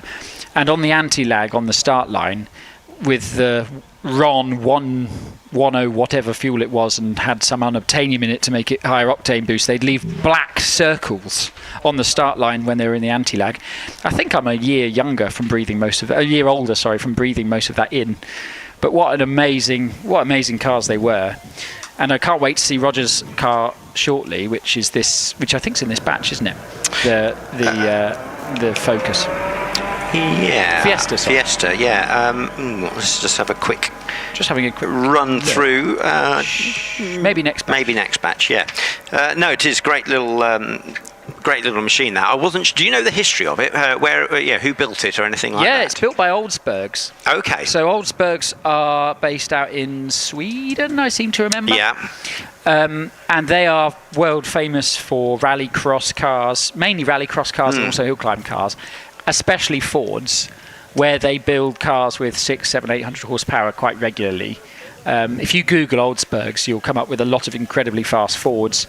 And that car was built for the Greek Rally Championship. And Roger was telling me earlier that I think one that's very similar came up for sale, that Oldsbergs, that was in Ireland, I think, that they'd built for rallycross. And he spoke to Oldsbergs about it. They said, it's a great one, but really it's set up for rallycross. But there's another one, which is a hill climb one in Greece. And Roger made an offer and they accepted. And he then drove to Holland, because he said Sweden's quite a long way to go and get it. And they said, as luck would have it, we're competing in an event in Holland at this weekend. So Roger got a Channel Tunnel ferry and train through the tunnel, and off he went, pick it up. Excellent. Very good. And it's absolutely incredible. It looks the proper deal, yeah. If you go and have a look at it, ladies and gentlemen, a few things to look at. It's almost mid-engined. If you look how far back the engine is under the bonnet, it's not far off behind the front axle line. The gearbox is so far back, it's alongside the driver. So if you look how big the bell housing in it is, or the transmission tunnel, next to the driver, it's really wide, and that's because that's where the gearbox is. And if you look at how far back the driver sits, and the clue there is look at where the wing mirrors are on the car, and they're about 50% down the side of the door, because the driver's so far back. It's immaculate. What a car. And I think he hasn't had it on full boost yet, as he's obviously learning the car, learning the hills. What a thing. What a car. Yeah, no, it's an amazing piece of equipment, definitely. Is it four-wheel drive? Oh, yes. Yes, definitely. Yeah. Very similar to the one that was built for rallycross, just set up slightly differently. Yeah. Obviously, the aim of hill climbing is not to do jumps and go on gravel. No, quite. If you've gone wrong, if you've done that. Anyway, flags are in, and engine is fired on the start line. It's the Renault Clio. It is... Oh, I should just say, before we get going, we are seeing PB after PB today. It's about 10 of them I've already seen, which is remarkable. Right, here comes Chris Scrivens. Bit of a bog start, 2.83 second start, but he's off and away now in this very powerful Renault Clio. Yeah, this one, a very well modified machine, proper race car underneath. Absolutely fantastic drive so far. A couple of dabs on the brake into bottom S. Yeah, it kept spinning its wheels in second and third as the boost came on as it came past me. Nice and neat and tight through bottom S and through top S as it puts the power down, heads towards the finish. Right, Mike Meredith bellows past me in the V8 Morgan. Yeah, very good. This machine now running with its front bumper on, kicking out a bit of smoke from the side. Don't know if that was exhaust or tyres there, but he's certainly still got pace. Yeah, he goes quickly, this car, doesn't he? Is very committed through the S's, throws it into bottom S. Yeah, there was a bit of a puff of smoke. I saw that too. I bet maybe that's just a little bit of oil on the overrun, but seems to be going quickly. Heads up the finishing straight to do a time of 32.41. Chris Scrivens, incidentally, 36.12 in the Clio. Rob Toon back with you for another go. Yeah, so slightly more refined Morgan perhaps, but carrying good pace there. A little bit of correction on the steering, and great to be able to look down in the car and see all of that. Yes, braking into bottom S very nicely indeed. This is where he got to when he was flagged. No flag this time. Bit of a twitch through the S's, but nothing to worry about. Neat and tidy through top S. Lovely looking car this. Very quickly driven. Heads up the finishing straight. 33.88. 33.88. Jonathan Williamson with you. So yeah, Porsche 911 Carrera. This car we've seen a few times as a shared machine, so we get to see it a couple of extra times. Always very, very quick starting is Jonathan, and got a good pace this turn. Yeah, tell you what's interesting, that car did a sub 2 second 64 feet time. So it shows how good traction it's got. Nice and neat and tidy through the S's. Heads up towards the finish now. Does Jonathan across the line? 33.03. 33.03. So I suspect he'll be into the 32s come this afternoon. Right, here comes the phenomenal, ferocious Nigel Elliott. The car, that is, in the TR7 with you. Yeah, I do like this car. Absolutely mad idea. Let's take the big V8, turbocharge it, get all the power we can. It rumbles its way up, and looks like the TR7s that were rallied back in the day by Triumph. It does, doesn't it? It's a fantastic looking car. Drives it really well indeed. Flings it up out through top S and gets the power down, and there is a lot of power in this car, which comes in great big turbocharged lumps as he heads up towards the finish, crosses the line, time 34.35. Right, Paul Howells, 1.98 second start, as you'd expect from Paul. This car very quick indeed with you. Yeah, so again, very good start by the Porsche, and this one highly modified, lots of work gone into this machine to make it that quick. Absolutely flying on up the track. Very late on the brakes before the bottom S. Paul, a regular qualifier in this car, has qualified in this car for top run-offs before, so let's see how he gets on tomorrow, as that's something to look forward to tomorrow. Not only have we got the two top 12 run-offs, but we've got the top 10 challenge as well. Easy for you to say. I've been practicing. And, yeah, Paul Harrells does a 32.48. That's a quick time. Yeah, again, class record, as we were saying earlier, slight misprint, but 31.98 is the class record. It's not so far off, is it? Paul again is knocking on the door of that. He is indeed. Right, Einon Price now. Einon, you know, from single-seater land, I believe he's got a new car on order for next year, was the rumours I've heard, but I'll have to get that confirmed. Yeah, you in the TT. I think I've seen him in something else as well. Did he have a Skoda? Or? He did. Yes, that's right. That's which was a much better sort of higher spec machine than this, I suspect. But maybe on to other things. He's going very quickly indeed, heading up the finishing straight. Across the line, it's a 33.57. 33.57. That's good. Right, next on the hill, Jeff Chalk in the first of our Imprezas. Yeah, C4 modified series production cars with four-wheel drive. Unsurprisingly, lots of Subarus in this class. Yes, indeed, and all of them, I think, in with a shout of qualifying for the top run-up tomorrow. Here comes Jeff Chalk, nice and neat and tidy through the S's, heading up the finishing straight now to do a 33.46. Right, Ian Milford splutters and pops his way past me in his Impreza. Yeah, it doesn't seem as quick this time, so Ian may be fighting with something on the car. Seems a very slow gear shift on that machine, so not sure if he's got a problem or not. into bottom S at 73, so let's see how he gets on. Nice and neat and tidy through the S's. Now it's got an interesting, I think this is a grey import, I would guess, because which might have been brought in from Japan. Anyway, 35.64 for Ian Milford. Nick Powell in this beautiful, looks so much like the 2000s rally cars, doesn't it, this one? Yeah, great looking machine this, heading on up past me. Distinctive noise of these machines, braking there into bottom S and disappears from sight. So nice and neat and tidy from Mick. This may be an XWRC car, I would have to ask him, but he heads out of top S now, up towards the finish. Right, Richard Hampstead popping and banging his way past me. Missed a gear slightly, but he's found it now and he's with you. An older shape Subaru this, but still got loads of pace, carries the speed really well there through crossing, up towards the braking point for bottom S. The time, by the way, for Nick Powell's a 36.53. Richard Hampstead, this is another car you'd expect to qualify for the tin tops tomorrow. Heading up the finishing straight now to see how we get on. It's a 32.33. Right, next on the hill, the one Evo fighting against the Imprezas. Stephen Moore storms past me, 2.06 seconds start in the Evo with you. Yeah, great looking car this, and Mitsubishi E06 this version. Huge great Union flag emblazoned on the roof and carrying good pace there. We'll see whether his time is comparable with the Imprezas. Yeah, he's a quick driver, is Stephen. Far actually as well. Comes up quite a long way to compete in this car. Great to see. Heads up the finishing straight. 31.10. Right, hold on to your hats. Here comes the Red Baron with Stephen Darley aboard. This is a phenomenally fast car. Yeah, this car has all the horsepower you could ever want. Absolutely amazing bit of engineering going on with this machine, and popping and banging as he exits from the little kink up towards the first of the S's. Breaking into bottom S at 87.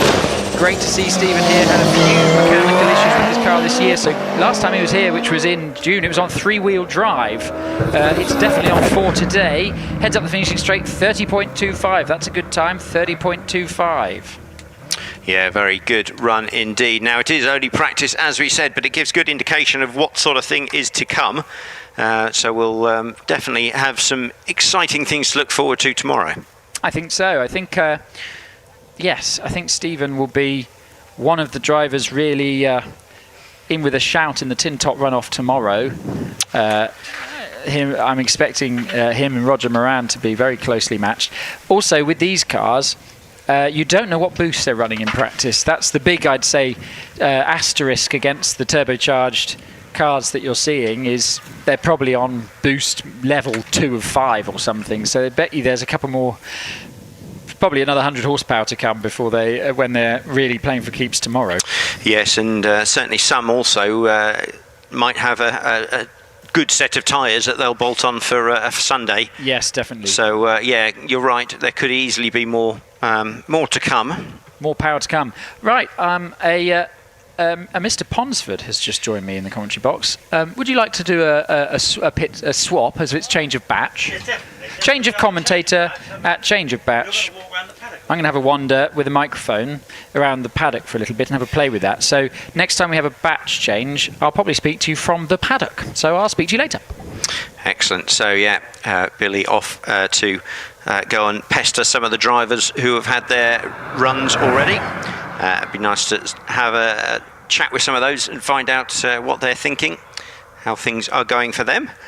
We'll continue very shortly, moving on to batch number 5, and we're getting into the single-seater racing cars. So starting to get some of the really quick times and impressive machinery appearing on track. This will be last chance today to see most of these machines. So as we build up towards those big bangers, as Chris calls them, single-seaters with the big 4-litre engines, etc., we'll be getting quicker and quicker.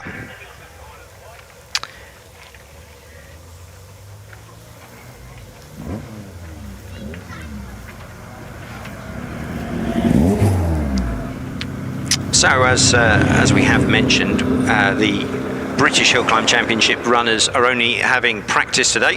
That's where we are at the moment, in the middle of that. Once we run through that, the interclub competition runners will get their second timed run to round out today's event. So still plenty to look forward to, both interesting practice times, which will give a hint of what we might see tomorrow, plus some competition for various classes, and the chance of some more class records and certainly personal best times to be set, with the track condition being so favourable. Hello, young man. Hello, Chris. Well, I've just had a nice little wander around the paddock. Billy's just going to be doing the paddocky thing with having a chat to us. So that'd be a first, won't it, with Billy in the paddock? Well, that would be good, yeah. Talking to us as well. See how that goes. Yeah, definitely. And of course, we're now in batch 5. I see we're starting to get amongst some pretty interesting stuff, aren't we? But not the full out big single seaters yet. There's batch 6, 7, I think. Yeah, so we've got a handful of shared drive single seaters before we go through some of the modified and specialist vehicles. Got those sports Libras to come, which will be good. And then we will be into proper single seater territory for batches 6 and 7. I just noticed here, because obviously Stephen Moore's just gone up Stephen Darley in the very quick 4-wheel drive cars. So Stephen Darley is 30.25. Bit of a guide for tomorrow potentially, isn't it? You know. So yeah, they've been some very good, close to class record times. In amongst the tin tops, then, do you see that the Stephen Moore, Stephen Darley thing is the quickest cars? Is there anyone else there? I think Stephen Darley was potentially the quickest there. 30.25 was his run. So I think that's probably... Well, Paul Howells did a 32.48, didn't he? So that was about the third quickest. Yeah, we've got some good 31s, 32s, all of those sorts of times. And how did the Porsche boys get on earlier? You know, Snowy and co. Yeah, again, some good times. Again, very close to... class records and that sort of thing. I don't think we had any, well, not that they would be broken records at the moment because it's only practice, but Richard Snow 31.44, so that's a pretty good time down there at the bottom end of the 30s, which is where a lot of people have been running at that sort of pace. It's quick and close to class records, so a little bit more, and we could easily see people knocking on those doors. Yes, the track is obviously very quick, isn't it? So have you been having a look at your little cheeky phone and some of the comments where we had people coming in from today? Yeah, I've been trying to keep up with a bit on the live chat from Hill Climb TV. Thank you for all those who are engaging with that. Don't forget to like it and share the live stream with other people if you can. That's always very good. I've only been keeping half an eye on it because we've been busy doing other stuff, but people all over the world. I think I spotted someone Australia, Japan, America, all over Europe, so great to have all of those people able to join us from little old Shelsley Walsh. Little old Shelsley Walsh, oldest still running motorsport venue in the world. How about that? Exactly so. Amazing stuff, isn't it, really? Yes, well, this is a very fine meeting, isn't it, really? This is where it all happens. The British, I've chatted, you know, somebody said they were running on their poorer tyres earlier. They weren't. I've spoken to one of our competitors in the big cars, and they're still running on good tyres, but tomorrow will be special, perhaps 21's track record to win a runoff. Yes. Possible. No, we were saying earlier about the tyres that sometimes on practice they'll turn the boost down or run older tyres or save their good stuff for the competition. Yes. So not that they are running on bad tyres, but sometimes the times aren't fully representative because they sometimes have something up their sleeve.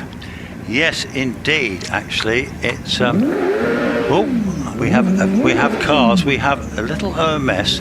This looks like one of the Kerrs from memory, and a little bike engine car. Let's get back in the game, Alex. I'm looking at my screen fervently. They'll soon tell me. 783 it is. It's going to be Jensen Kerr in the OMS 3000 with a little 1 litre.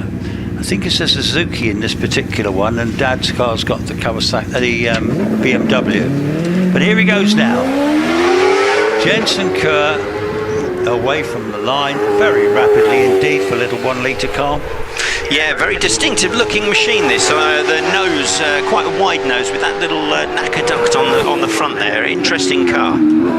Yes, indeed. So Jensen, he was at just over 2 seconds for the first 64 feet. He's already made his way. He's heading up towards the finish now.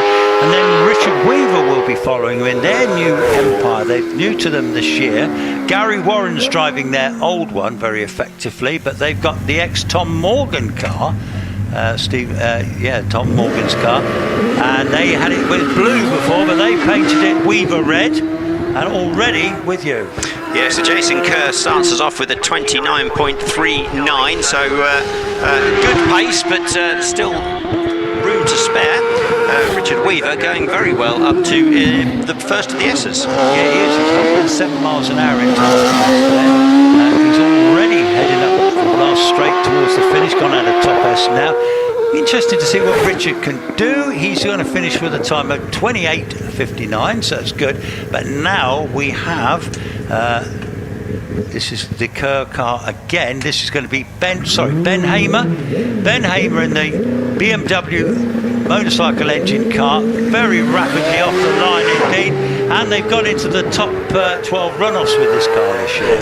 Yeah, this can be incredibly quick, and Ben, a very talented driver. You can see him working at the wheel there as he comes up through crossing and then into the first of the S's. Right, so we've got a Formula Ford waiting for Ryder, but I'll just take this. Then Ben Hamer blasts it to the finish, going to go up to the finish and finish with the time of 27.03. Very good. Yeah, so nice run there for Ben Hamer.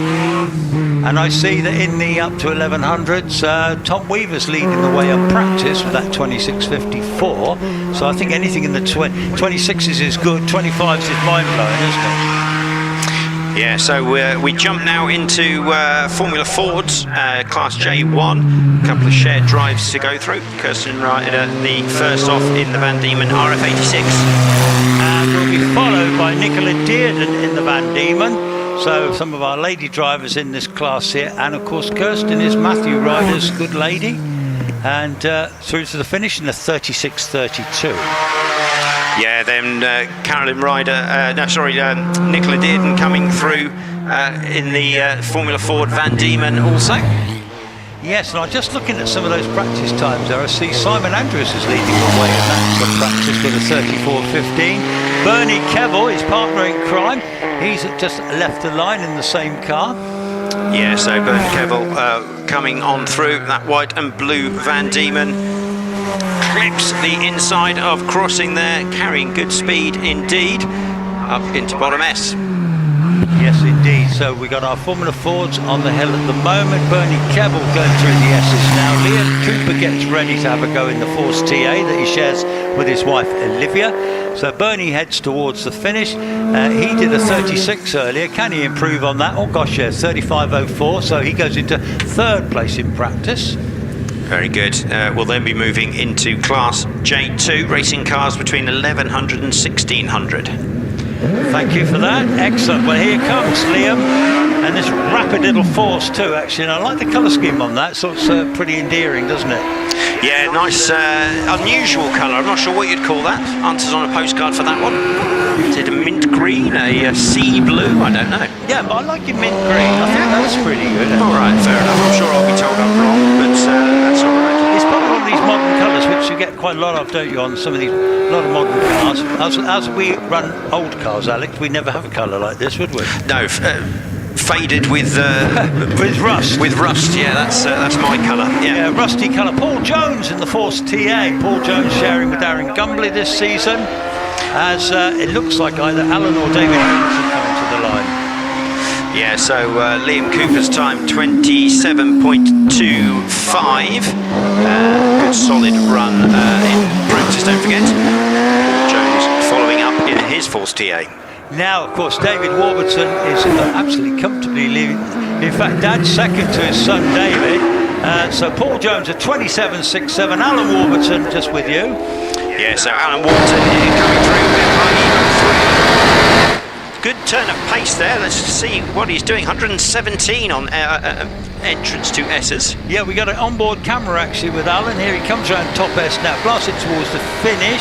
Very quick through the S's there. At the finish, he's recorded a time of 25.65, so very good. Stuart Hook in the very rapid little Westfield, already flashed by me. Yeah, very, very good. We've moved now into our next class. This is Class D. Stuart Hook being the first of these runners for us. So we've got through our shared cars. We're now in the modified specialist production cars. And aren't they rapid too? Very good cars. Most of these are running bike engines, of course.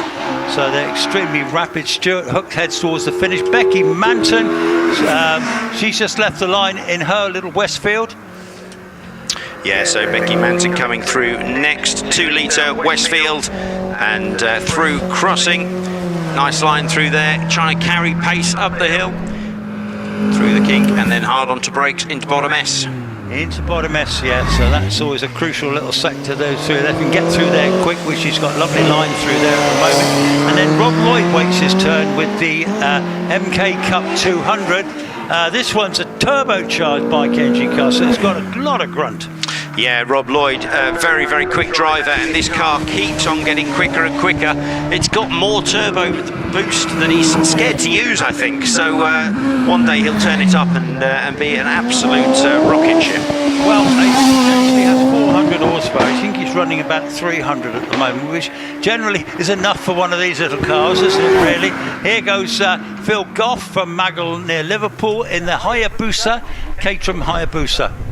Yeah, so Rob Lloyd does a 29.31, which is just over a second off the class record. So certainly got some good pace there. Phil Goff also running pretty well in his green machine. Come to be the quickest though, isn't he, Rob Lloyd? So although he's got a powerful car, he's definitely getting some real pace out of that car now, and as his confidence grows with that new car, really, is only going to get faster. But yeah, how about this? He's the first under 30 seconds in that class for today. Fabulous. George Harding in the turbocharged Cosworth engine Mark II Escort with you. Yeah, absolutely great car, this classic rally spec Escort, sliding the tail a little bit, coming through crossing up towards the bottom S, willing to throw it around like a rally car. Well, yes, he actually lines the are very, very neat and tidy, as somebody else might say. But anyway, he's exited out of there. John Manners is away in the Celica GT4. That's a lovely looking car, isn't it? Yeah, fantastic machine this. Again, a classic rally car from 1980s is this one? I don't know. Yes, do you know when this is from? Yes, it's an 80s car. This yeah, one, yeah. So, yeah, great looking machine. Carlos Sainz sort of look-alike, really, because he drove one of these very effectively in the World Championship. John Manners is heading up towards the finish. Here, John did a George Harding, a personal best, 32.55. John Manners, 36.32. Steve Mundy in the Rallycross Fiesta with you. Yeah, always dramatic, this car, and throws it around the corners, and it's definitely an exciting machine to watch up into bottom S. Now our chap from Australia, Wayne Penrose, is getting ready to have a go in the Superbug, the 500 horsepower Beetle. This thing, a bit lethal car to drive. Look how light it is on the front end of this car. The engine's in the back, obviously. It's got loads of turbochargers and all sorts of fancy stuff on it. He's come all the way from Australia, kept the car over here at the Dub Shop in Bristol. And that's a nice exit from Wayne. He gets round Kennel with you. Yeah, so we are actually running in Class E now, folks. This is Sports Libre Saloons, which allows for a lot of modification. Those rally machines that we saw before, and this Superbug.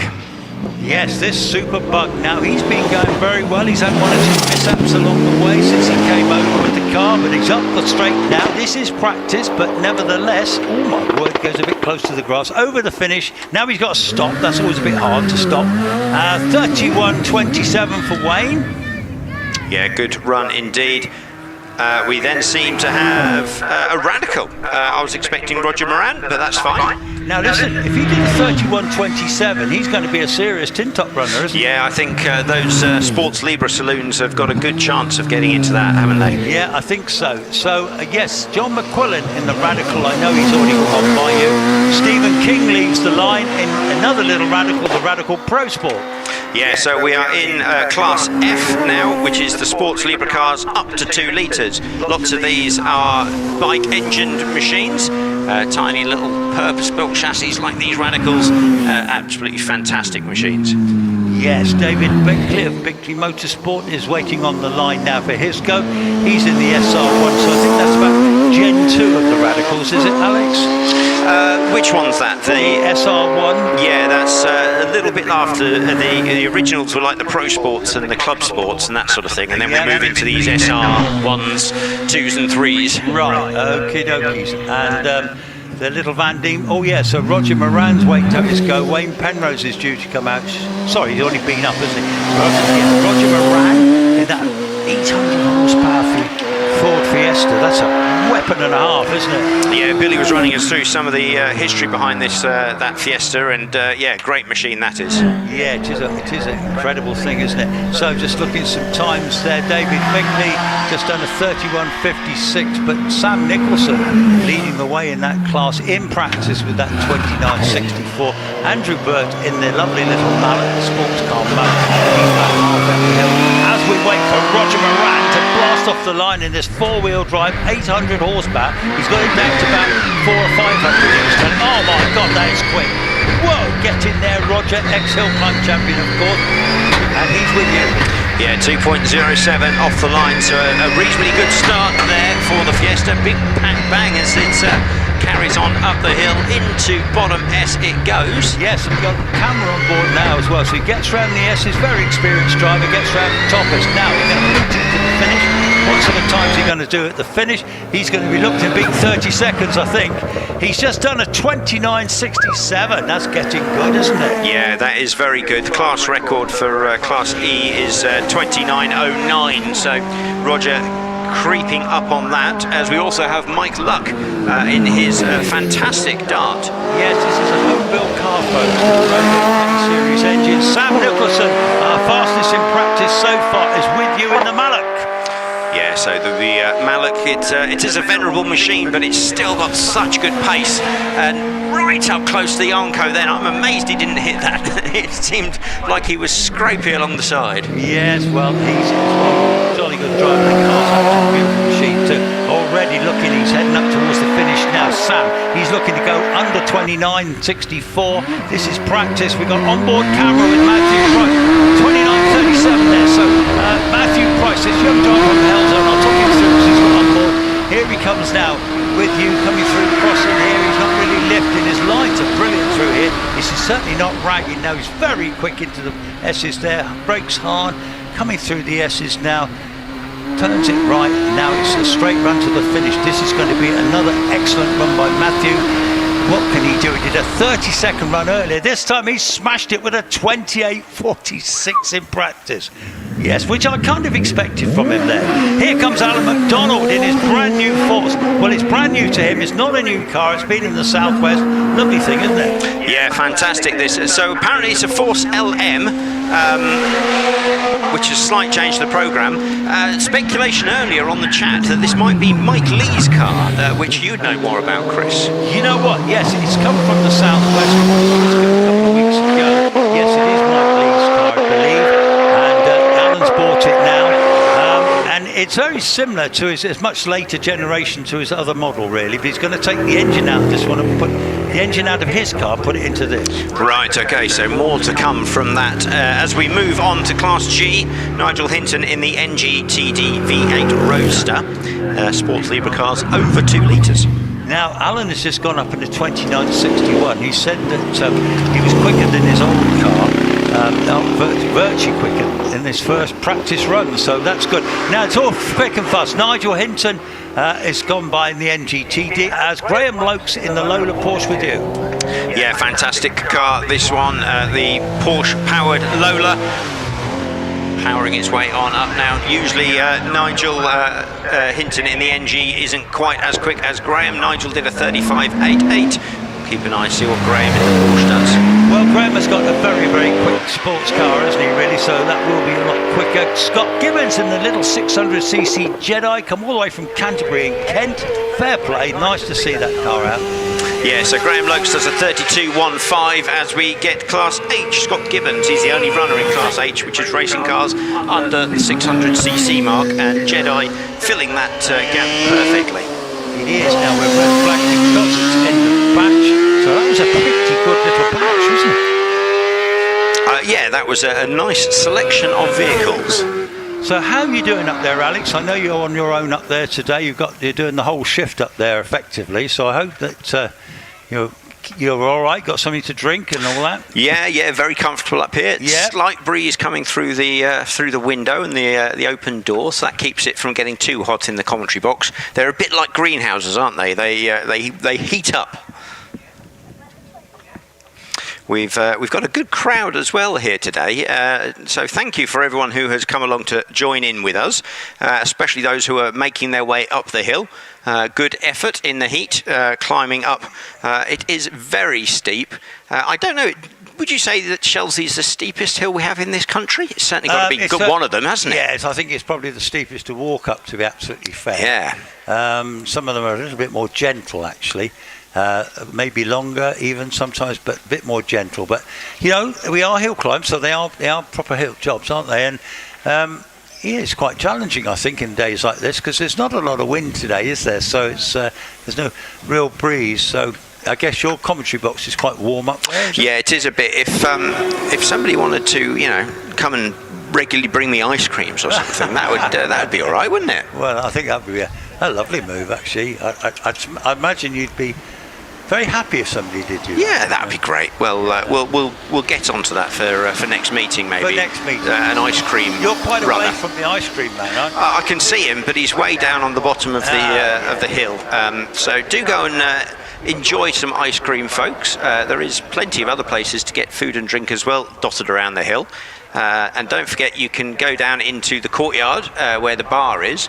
And I don't know if it's on today, but certainly tomorrow we'll be showing some of the live stream on the big screen that's in that courtyard. Yes, the screen is on today. Right. I'm not sure whether it's showing live from what we're doing now or whether it's from older stuff, but I did see it on. I saw plenty of people there. And just a quickie, so the courtyard restaurant, breakfast is 7:30 to 11:30, full English breakfast, vegetarian breakfast, sausage bacon baps, veggie sausage baps, pastries, yogurts, pots and fruit pots. Lunch today was loaded fries, rice bowls with sticky Asian pork, peri-peri chicken or vegan curry, sausage roll, pasties and fries, beef burgers, all sorts of stuff, really. Hello, fellow commentators. Can you hear me? Oh my goodness me! This is new. We're trying something new. Yes, yeah, you're very loud and clear. Very loud indeed. Oh, good. Well, our chief director of important things is by the volume control, so will turn me down if I'm a bit loud. Yes, you're reminiscent of a Canadian commentator. Yes. I don't know. Pot kettle black there, Chris. I shan't ask. Excuse me, old boy. I shan't ask. Is that a bit better for you? That's perfect. Oh, it's perfect. Good. Oh, I've just lost you out of my ear. Oh dear. Rich, I can't hear the other commentators, just so you know. But anyway, I'm going to wander around the paddock. I'll actually be able to hear you guys over the main commentary, so if you do want to jump in... There is a camera going out. I've just seen somebody walking out with a camera. So yeah, it's coming to chase me. He's chasing you, yes. Yes. He's looking... Whereabouts are you now, Billy? I am just in the return paddock, so... Oh, yeah. Hello. I can see you, I've got my arm up. Oh, yes, I see you now.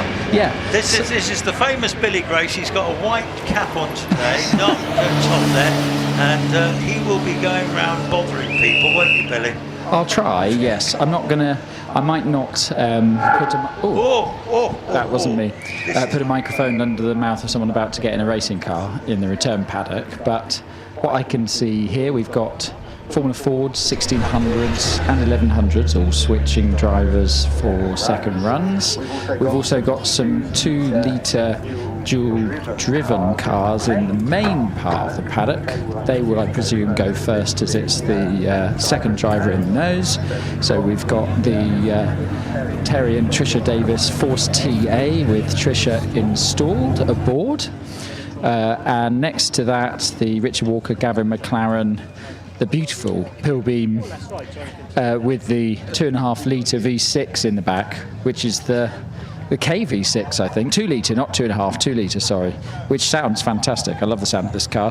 Identical sister car to one that Tom New used to hill climb to great effect. This wasn't the Tom New car, was it? It was the other one. No, it was the other one. I thought so. Yeah, yes, I thought it was. So yes, we're just waiting for cars to come back down. Al looks like he's looking for me, but he looks all fine. We've got a flag in. We've got a Force TA about to be fired up, I think, is the first car you're going to get, as you can probably hear it in the background. Camera switched on for Trisha. You can hear the first gear engaged on the steering wheel. It heads towards the start line. So I will pass back up to you in the commentary box. Excellent. Can you go and ask Andrew Russell, Billy, how long he's been driving that Ginetta G15? Because you were saying you remember it for forever. I'd be interested to know how long he's been behind the wheel of that car. Yes, I don't know if Billy actually heard that. No, well, maybe he may or may not. He might be switched out at the moment. He did have a cameraman following him, but yes, it is. It looks like Trish Davis now. Yeah, and the lovely little Force. This was new to them last year. Trish, very accomplished driver, isn't she? To be fair, and always has a good battle with her hubby. But already that 2 litre V8 with you. Yes. Now they had a very similar car before this one, though, didn't they? Was it also a Force TA? Yes, do you know what? I think it was. I think this is a newer version. Right, okay, yeah. I remember it, but it was very similar colour, so it's hard to spot. Yes. No, that's Richard Walker in the shared Pilbeam with the Rover V6 in it. And yeah, I do like this car. I think it's old, slightly older school car, but Pilbeams are still lovely. And that sounds amazing, doesn't it? Yeah, fantastic machine this. Absolutely fantastic to see some of these classic shapes still competing and still able to put good times in. I think that's one of the great things about hill climbing. Just because the car's a bit older doesn't necessarily mean it's no longer a competitive machine. Absolutely right. So he's already heading towards the finish in the class of 1600 to 2 litre cars. Jonathan Varley leading the way in practice with the 2546, but Steve Morgan in the lovely Dallara already with you. Yeah, so coming through with the bright pink wheels there, hard to miss. Good pace up through the little kink into bottom S. Yes, indeed. So it's glorious to be able to watch it all on the live stream. As I say, there he's just switching the camera angles, but Andrew Colborne's about to leave the line in that lovely little Van Diemen with the ex-Formula Island car, but it's now all carboned up, and that car will be for sale. I think it is for sale now because they're buying another one. So at the moment, yeah, it is. Andrew Colborne just left the line. Yeah, so these cars running in class K1, shared drives, which is why we're getting them now. This is racing cars between 1600 and 2 litres. And so far, I'll just have a quick look. Quicker so far, Jonathan Varley with a 25.56. These guys are running in the later 20s, so not quite on pace with Jonathan. Yes, but fairly close by, because Aaron, his son did a 26.47 earlier, so he's only less than a second away. Yeah. That's pretty good for a first practice run.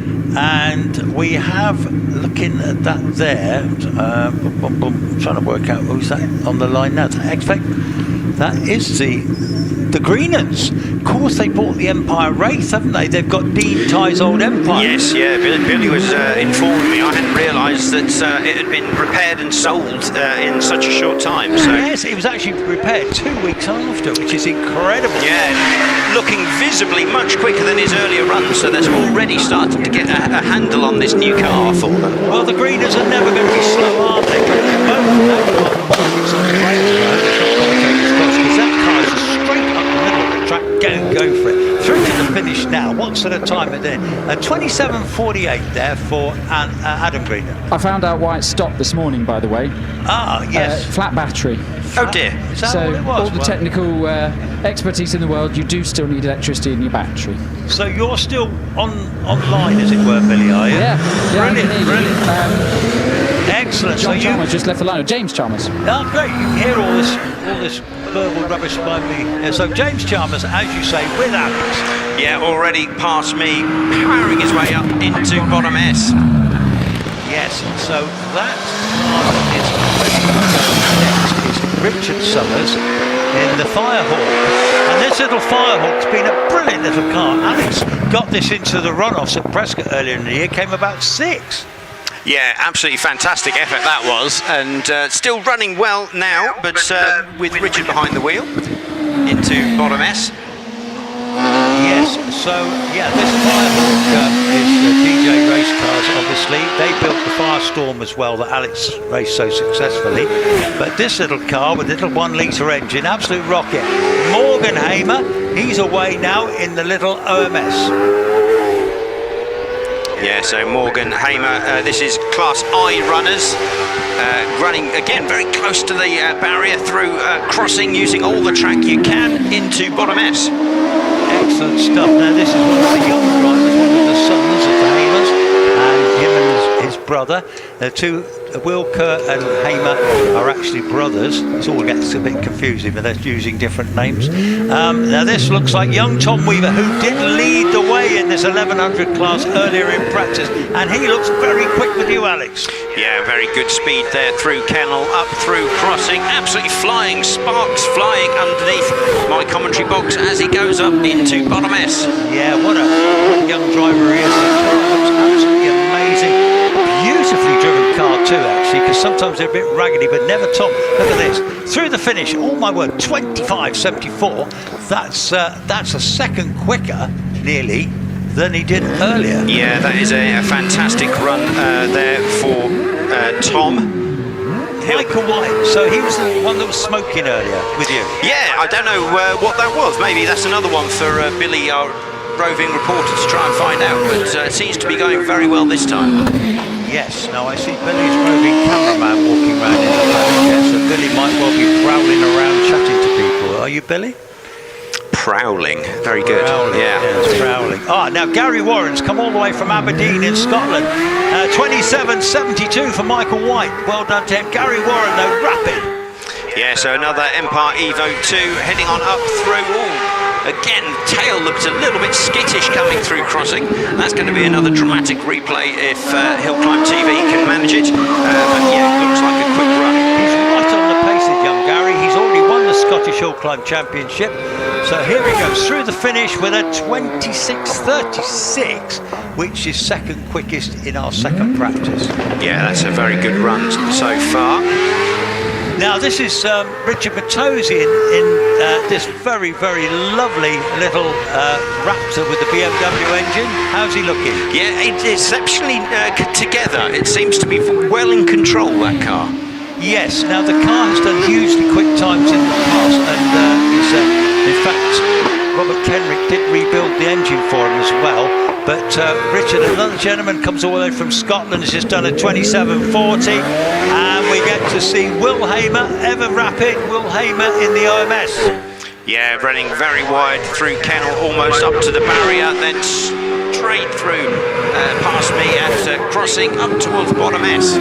Yes, indeed. So what's the time? At the moment, he looks quite early in practice with the 27.11, but I think, oh my word, he's through quick there. He's going to improve on that, I'm sure. Through the finish, 26.24, moves him up the rankings to second.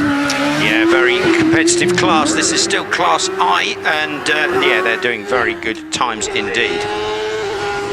Dave Taylor with you, and always quick, isn't he? Yeah, so Dave coming through, he's currently sort of mid-pack in this class, but as you said, always certainly don't count him out. He can put in a good run. Oh, he can do that all right. He he often wins the class, particularly up at Harewood and stuff.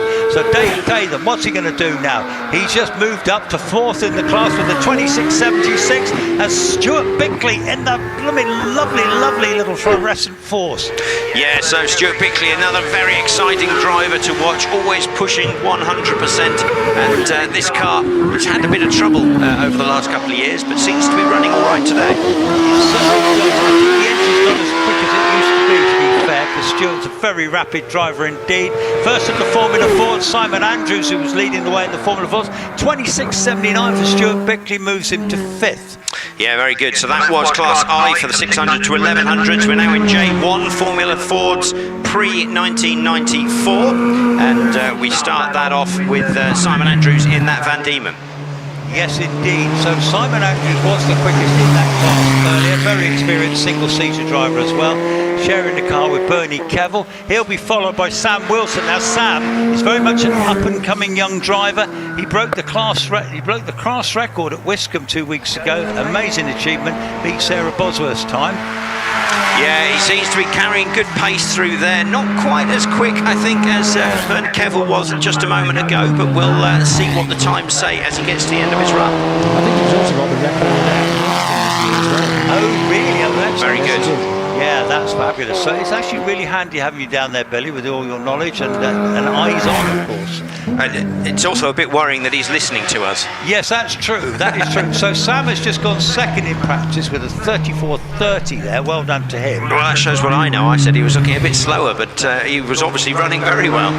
Yes, he's an up-and-coming young driver in that little Jame. And Carol Nichols already heading up towards the finish. And Lizzie Weaver is with you. Yeah, so Lizzie Weaver running in this red and white car 93 Formula Ford. It's one of Van Diemen RF 91, so one of the later cars in this class. Yeah, Stuart Lugger is waiting his turn. He is away now, Stu Lugger. Beautifully turned out car that is too, actually. And a quick driver with it. Yeah, so the Swift is a very nice looking machine indeed. Stuart, this morning's practice time was a 35-second run, 35.35 in fact. So all the 35s. I think he'll go quicker though. I think he was sandbagging. I think he's done too many runs here in the Formula Ford. And now it looks like Mike Gallery in the Van Diemen. Yeah, so Lizzie Weaver finishes with a 36.23 as Mike Gallery heads on up past my commentary box here at Crossing. Yes, indeed. Stuart Lugger, 35.35 again. Yes. Can't be right, surely. Consistent. Exactly the same. Very incredible. It's competitive, this class. It certainly is, actually, but it's interesting that Sam Wilson and Simon Andrews are so close, actually. I think tomorrow we will really see something happening. Yeah, so lots of these drivers, 34, 35-second runs, so very, very competitive indeed. Just getting Carolyn Ryder coming through. She's up into bottom S and up and out of my sight. Yeah, she did a 35.06 earlier. She's one of our instructors here on the driver's schools. And then Andrew Henson, purveyor of racing cars, seller of racing cars, who's with you. Yeah, so Andrew Henson, I believe last of our Formula Ford batch coming through. He's the poster boy. He's got the photo in the programme, page 29 for the Formula Fords. Well, Caroline Ryder just stuck it around. Yeah. Excellent, 34.68, third quickest. Now we're back amongst some really quick little cars. We've got Gregory Barton in this little racy empire. Yeah, so this moves us into Class J2, which is for racing cars 1100 to 1600. So we still get bike engines in this group, but it moves into some car engines as well, I believe. Yes, indeed. So some slippy slidey headphones here, Alex. One is sweating. So actually what I'm going to do, I'm going to turn on this machine behind me that we found earlier. Well, while you do that, I'll just point out Andrew Henson, 34.59. So another really quick Formula Ford time. That actually puts him into third and knocked Carolyn Ryder down to fourth. So super competitive. That'll be one to watch tomorrow. Absolutely right. Now we've got Calvin Broad waiting on the line in the supercharged Force TA. This is the car he shares with Alex Coles. And Calvin is certainly no slouch either, and he's with you. Yeah, so away from the line, black car with those orange wings, certainly very easy to spot, carrying loads of pace up towards bottom S. Around he goes. Just whilst we wait for a time, there's a brand new build OMS 25. So the OMS 25 was the older OMS. Pete used to have a 28. He sold that and saw this sat on the shelf at OMS and said, "Would you?" He's always loved his 25, so asked Steve to build him up a brand new 25 on this tub. And this is his first meeting. It's. I think it was on the dyno this week. So a brand new OMS 25. Yeah, that's great, Billy. Thank you for that. The 25, as you say, is the earlier version, but nonetheless, very effective car indeed. And was it Trevor that won the championship in a 25? It was, yeah. With a V8 in the back, rather than 1600. But yes, it was. Indeed. But you don't see many new OMS 25s. No, you absolutely don't. And of course, Pete Taylor, a very quick driver as well, isn't he? So he's already going very well. We've got John Stockley waiting to go in his Force TA, little Hayabusa rated Force, looks at Cardiff, so not far away. So Pete just pootling up towards the line now. I say pootling. Let's see what he does. It's a little guide. 32.53. Well, he's knocked 5 seconds off his morning run, so if the car is brand new, that's pretty good improvement from first to second turns. John Stockley next coming through in that Force. He's already up on the straight toward the finish. Can you hear me? Yeah. So Robert Capper there in the Empire. What do you think of that car? Oh, phenomenal piece of engineering. Designed by Willem Towett, Formula One engineer.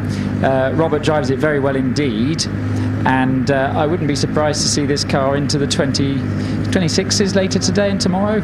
Yeah. We shall see. So let's see. I think this is a very quick driver car combo. Leave the line now. Yes, Jason Tunnicliffe I see behind. That's the little 1 litre bike engine. I think it's Kawasaki turbocharged engine. He's been getting into runoffs this year in this little car. He has indeed. Impressive thing, isn't it? So that's all we got on board with Robert Capper. So I better just look back at the screen here. Last to the finish there. Now Robert, he's in the law profession up in London. Through the finish with a 26.49, Billy. So you're right. I thought he'd be into 26s. Yes, he's getting the hang of it. I'm getting the hang of this. Yeah, this is an interesting car. This is a 1600cc class car because it's turbocharged, but it's the only turbocharged car in the car. As you said, 1 litre turbocharged, loads of power when it's working, and Jason drives it very well indeed. He's already off the line. With you. Yeah, so already coming on up past the box at crossing, sounding fantastic. It's got a real wail to that engine into bottom S and then up towards the second part of the S's. Yes, now that looks like Mark Flanker on the line there in the X-Iron Price Force. Mark Einen's here as well in his four-wheel drive Audi. 26.05 for Jason Tunnicliffe, so he's certainly not hanging about in practice. So the times are tumbling, aren't they, Billy? Times are tumbling. Yes, but I have a feeling we might have a slight pause. I have a feeling a chain just went on the start line. Looking at, we'll see, it might have just stalled, but he dropped the clutch. There was loads of revs and it didn't go anywhere, which often is because a chain's gone. So they're having a look at the rear end. Let's have a look and see. I think it was a chain. We should point out for those who might be confused, lots of these bike engines have chain drive rather than shaft drive, which is the bit that probably would have gone. Should we have a bit of tech talk whilst we're on the stream? Because the cameraman's here. So if you have a look in here, if you poke your camera, if you get down there, you can see right in the rear of the car there is it's chain driven. So that's most of the bike engine cars are chain driven, apart from the Gould, which is not. I just got a thumbs up from Dave Warburton, but the Gould is not chain driven. Most of them are. They've fired up the Force. I'm hoping it's not a chain, but it's all being checked over by Liam Cooper. but they're now pointing at the sort of recess area. So yes, car failure there. Don't know what the problem is at the minute. For me, it sounded like drivetrain something because it didn't move when the revs built and it didn't move. So we shall see, but hopefully that will mean a relatively short stoppage, and then Olivia Cooper will run next in an identical force. And then we've got Darren Gumley in his. The car is pretty much sold, so this is the last meeting for he's Darren and sold Paul in that car, is he? Pretty much, I think, is almost there. He's nodding and putting his thumb up. So yeah, yes. good. Yeah. Unless anyone here likes it and wants to submit a fantastic offer, and then, who knows. But, so it's the last meeting for Paul and Darren in that car, with Darren getting a new forced induction car next year. Oh, right, so that'll be their last meeting of the year, perhaps? Yes, it is, yeah. Okie dokies, right. So it looks like Olivia Cooper to me in the force, waiting on the line. It is Olivia Cooper, comes from Exeter, sharing the car with husband Liam. Always a really good battle, and that car is a rapid thing, actually. My goodness me, with you, Alex. Yeah, already coming through and looking very, very planted through crossing, carrying good speed up the hill, through the kink and into bottom S. Well, I quite like this with Billy down in the paddock there. That's excellent. Olivia's 2/3 up the hill, nearly up the top now. What sort of time is she going to do? 26, 27, 29. 26, 20, 27, 29. Now that, to me, is... Not quite sure. It's Darren Gumley, it is, of course, yes. So this is his last meeting, potentially, in his hands. So there you go. Darren, with you. Yeah, so coming through already. This is would be a good car to purchase because it's a well-sorted machine. Certainly has proven its worth with Darren behind the wheel. Now this is Darren heading towards the finish. This looks like David Warburton. David Warburton is looking to clean a class record tomorrow, perhaps. Let's have a look. Do you think he can do it tomorrow? Oh, hang on, we got on board with David, so he's absolutely flying. My goodness me, what a driver this young man is too. He's perfect lines through everywhere, brakes hard into bottom S. Yeah, a little bit of opposite lock, gets it round top S, and he's away to the finish now. And he's looking good at the moment. What's he going to do? 24.37. 24.37. So slightly quicker than this morning, and another 2 tenths, to 2 and a bit tenths to the record. Wow. Yeah, very close. I just want to say Darren Gumbley's 64 foot, 1.89. Olivia Cooper, 1.87. David Warburton, 1.95. We've got some rapid starts there. Grippy, isn't it? Yeah. That is grippy because, that is something else for 1,600 cars, isn't it? So, course cars just going up. We've come to end of batch. Shall I have a wander around the paddock, see what we can see? Do you know what? You go for it. So I'm looking down at the start line. I've got a fantastic P80 that I'm looking at here with Lindsay Summers installed with a fan in hand, keeping cool. Absolutely stunning piece of engineering, this. Built by the Summers family and Alex. V8 in the back, full carbon tub. The P40 is a space frame, but this one is full carbon tub. And Alex is sat next to me, so if I get any of the facts wrong, I'll get stared at. Not cross, but disappointed, but absolutely remarkable. Best result for Alex this year at Wiscombe of a third, which was absolutely brilliant. So really starting to get dialed in with the car. Already doing 1.8 something second starts this morning, so very quick off the line. And next to that, Lynn Owen funny enough, the Works OMS, so also built by the Owen family. Behind that, we've got Nicola Mingis. Now, bear in mind that last time we had a good service and good conditions, 4 or so years ago, Nicola did break the ladies' record here, 24.5, if memory serves. Let's see how close can she get to that tomorrow.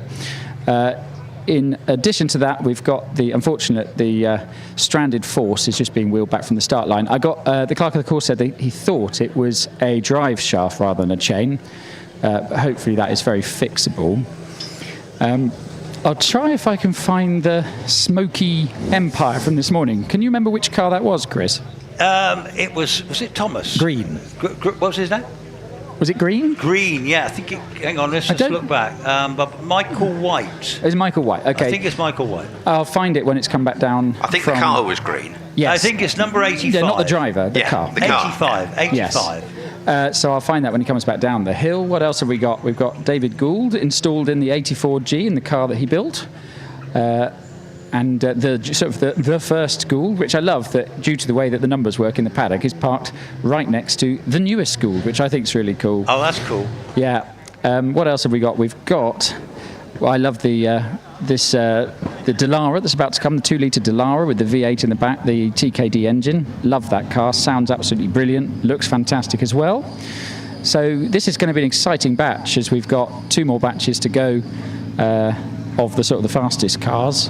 And let's see who's quickest. But we're already into the 22s this morning. Just bear in mind, a class record can't be broken in practice. I don't know about a hill record. I didn't ask, but anyway, I will. I don't think we'll get there today, but I think we might get even closer than we got this morning. What else can I see? Let's go back to the return paddock, shall we, and see who's coming back down for a driver change. We should get some of the 2-litre cars. Alex Coles will be installed in the Force TA. I should mention, it's great to see that car here after the off at Wiscombe. They actually fixed that car overnight at Wiscombe, a combination of all of the guys on that car, plus loads of help from Darren Gumley, and also Ian Dayson, who owns Force, drove parts down overnight from Rugeley down to Wiscombe, which is in Devon, which is no small order, to get that car fixed overnight in the paddock at Wiscombe, and Alex qualified for the runoff and got points the following day, which was quite impressive. We've also got the brand new to them Empire Wraith of the Greenham brothers, has just come back into the paddock. Looks incredible in an all-over bare carbon fibre, as the boys are learning this car that I think they picked up this week, I seem to remember. There's a battery charger as well being plugged in, which after this morning's flat battery, they need to make sure that doesn't happen again. Their last run, I think they gained something like 5 seconds. So yes. The learning is it might be steep, but it's quick. It is indeed, a bit like Shelsley, really. Exactly so. Yes, very good. Thank you. You can see why you're asked back again. That commentary and comedy, it's hand in hand. So what else have we got? We've got the Morgans. I love this car. This is the Morgans Dallara. If you look to the left here for the stream, we've got this incredibly well-developed Morgan-driven Dallara with just the aero work that's been done on this car, the turning vanes and around the front of the side pods and behind the front wheels. Is some serious aero has been invested in this car, and it looks fantastic and just glows with this fantastic day glow pink wheels and great blue paintwork. It looks absolutely stunning. So we've got lots of exciting cars here. We've got the cars returning down the return road as well, so I don't think we'll be far off running. And as you can see, this is why they bring in the return road cars, the dual-driven cars first, because they're straight into the return batch whilst the other cars are still parked up. But we are missing Kelvin Broad in the Force TA. Has he come past you at the top of the hill yet? Oh, I've not been paying attention. I was listening to what you were saying, so I don't know. I think everybody's come past me now, so yeah I think so. Okay, so he must have somehow got stuck at the back of a queue, because I don't have a TA for Alex Coles to jump in yet. I'm sure I will. And Alex is waiting patiently, is he, down there? I don't think he's noticed his car's not here yet. Has he not? He's just waiting patiently, relaxing, yes. Have a few words with Alex. Oh, yeah, I can. Yeah, go for it. Well, actually, I'm going to quickly have a word with Mr. Greenan. Oh, yeah. I'm going to stick a microphone under. Yeah. How's the car? Hi. Great. I didn't get to the top, but... Oh, no, you're about to go now, aren't you? Yes. It's good. Lot to take in, lot to learn, but incredible car. When did you pick it up? Was it this week? So, a couple of weeks ago, but we weren't planning to run it until we'd sold our previous car, which, now at least deposit's taken. So we thought, take off the market. Thursday morning, thought, well, let's just give this a go. See. Oh, why not? Why not? I mean, Dean's here, he's been very supportive. Why not? Give it a go. It's a nice, easy hill to learn it on as well. Yeah, and then, you know, quiet, no one's watching. It's No, a obviously quiet meeting. all very quiet, yeah. Yeah. A Kerbera sprint week, a clubby weekend. Good thinking. Yeah, exactly. But you learn, to be honest, you know, you learn in the pressure and the environment where you learn all, you know, all things you need to. So it's glad we come.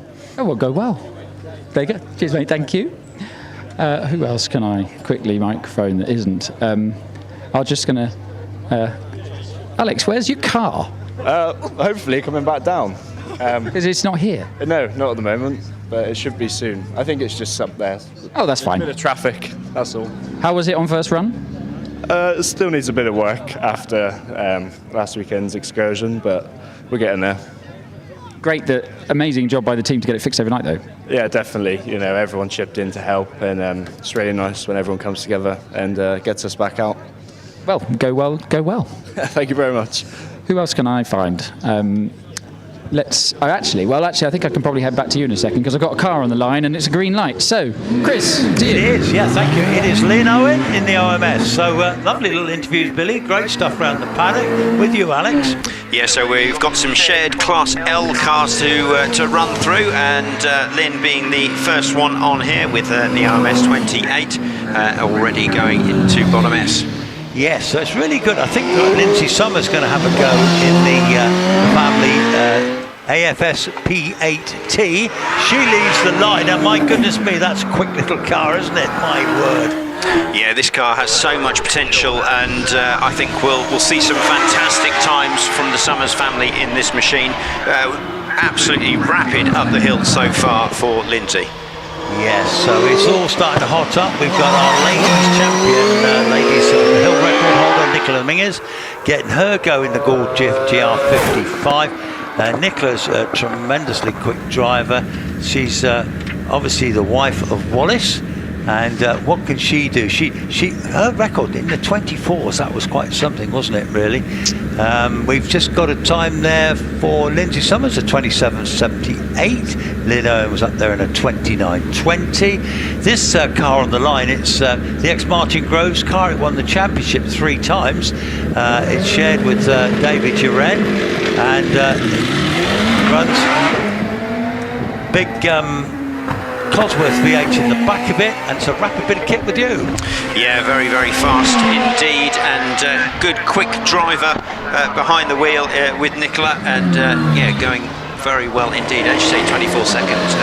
Best time on the hill here is right on the pace. It certainly is, and I'll tell you what, if you or I drove one of these things, we'd scare the living daylights out of each other. I don't think we'd get past the first 64 foot, Chris. No, we probably wouldn't get in it either, no, Alex. well, there is that, yeah. You know, but now, the 84 Gould is on the line. Now, I do love this car. This car won the championship for Chris Kramer in 85. It's got the Hart engine in the back of it. David Gould has come out of retirement to drive this car with Sean. And look at this one, folks. Real history car, isn't it? Isn't that a beautiful thing?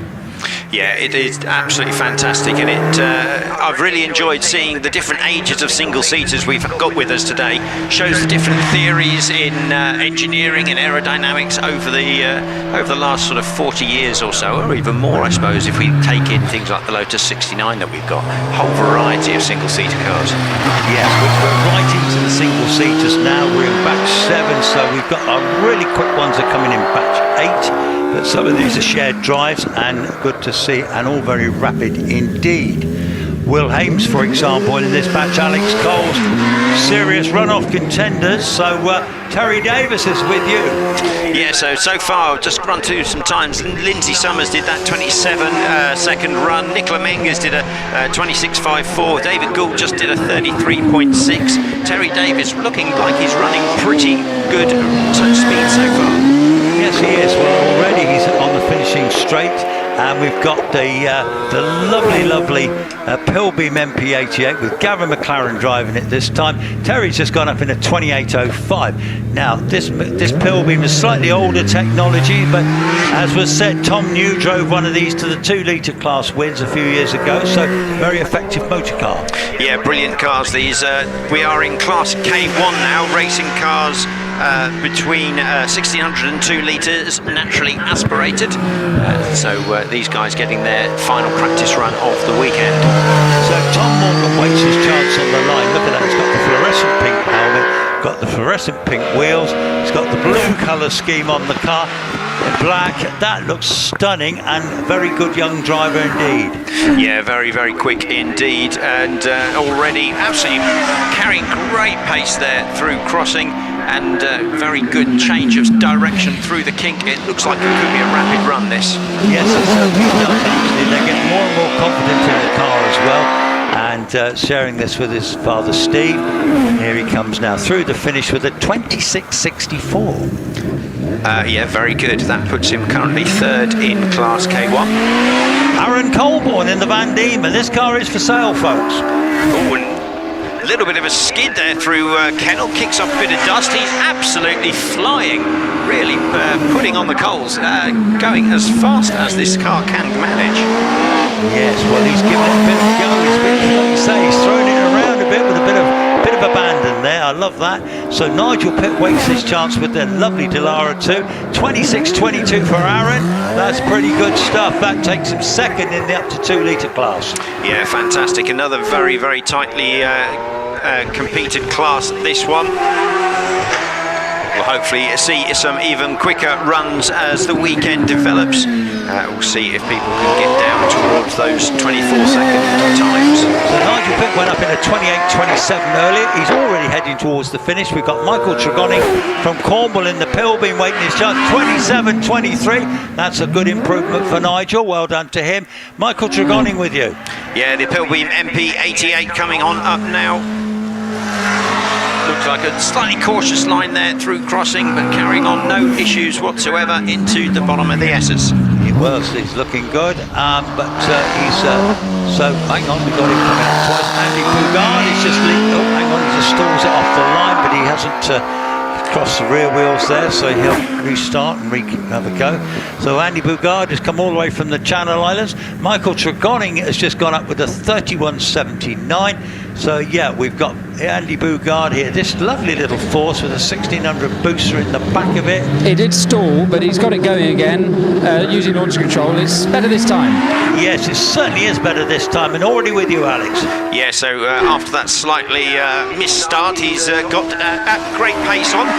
Luckily, he didn't lose concentration, and he's able to really focus on that already into bottom S. Yeah, he's giving it a go, isn't he? So good driver, in fact, Andy. 4th quickest in first practice.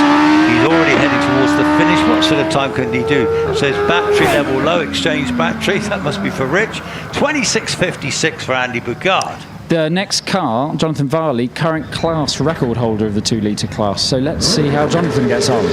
Yes, this of course is the Raptor. My goodness me, with 2 litre V8 Terry Davis power and flying. Yeah, so Jonathan was quickest in this morning's practice run with a 25.56. He's chasing his own record of 24.55, so we'll see, can he find those couple of seconds that he needs?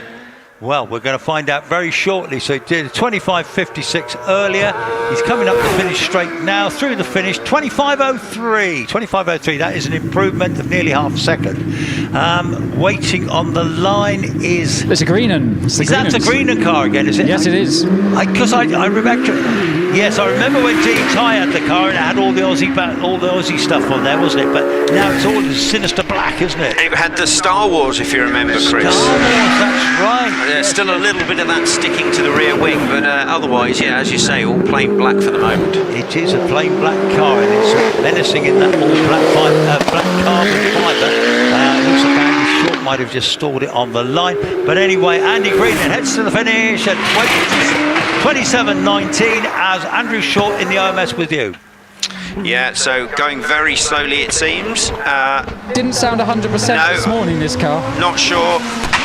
He's really struggling with something. I don't know if he could change gear, actually. I think maybe he's got a gear selection problem. He's going to stop on the run sort of up to the first of the S's. He's pretty much stopped at the speed trap. So, I'm not sure the engine didn't sound particularly happy when we heard it this morning. A lot of popping and banging. So I don't know if it's struggling with boost levels or if it's an electrical gremlin, but it didn't sound particularly happy when it left the line. Oh, he's got going again somehow, which is impressive, but not sure what he's going to do. This run, obviously, out the window. Going very slowly though. This is the ex-Pete Tatham OMS, this one. Yes, it is, yeah. Yeah, so it's, Pete had some pretty exciting runs in this car, didn't he? But Pete always has exciting runs. Do you remember on his car that caught fire down at Prescott? Try not to remember that. Try not to remember that, but that finished that car off. By the way, I got news on Mark Schlenker. It is a drive shaft that failed, which is why he couldn't take his run, and he's hopeful that he thinks Darren Gumley might have a spare, so hopefully they'll get that car fixed overnight and it'll be out tomorrow, but it's a drive shaft. Always Darren Gumley to the rescue, it seems. He's a hero. He's a hero. Yeah. Do you know not all heroes wear capes? Some drive Force TAs. Well, he may wear a cape as well. I don't know, to be honest. Gummers is a top man.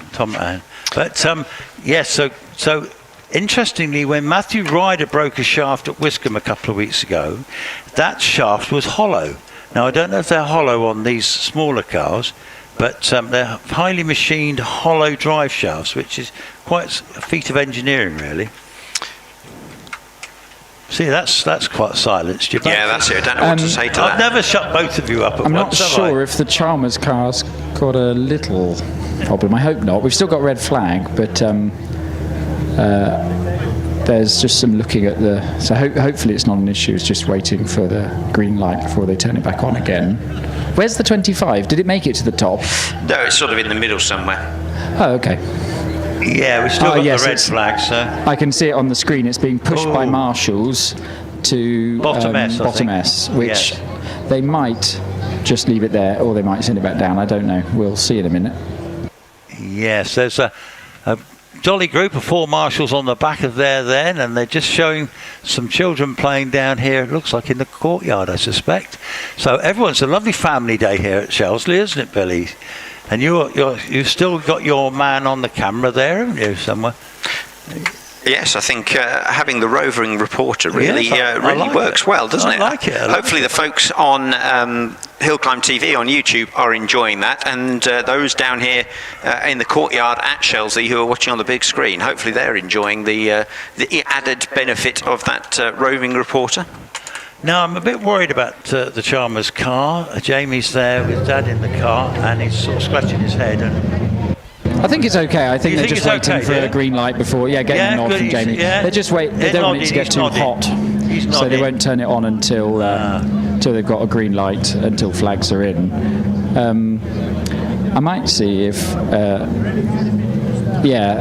let's see. Oh, we're just looking on the screen, by the way, at the Sandblaster Special, which is quite a thing. 4-wheel drive as well, which is amazing. Which is why it does such quick starts. It is quite a thing. I might ask Jonathan what it's like to drive, and he's looking at me like, "What are you doing? What's this thing like to drive?" Brutal. Yeah. Absolutely. Yeah. The starts is just phenomenal. Yeah. It's quite a thing to drive. It's different to the OMS. It's in every way. Yeah, it's a handful.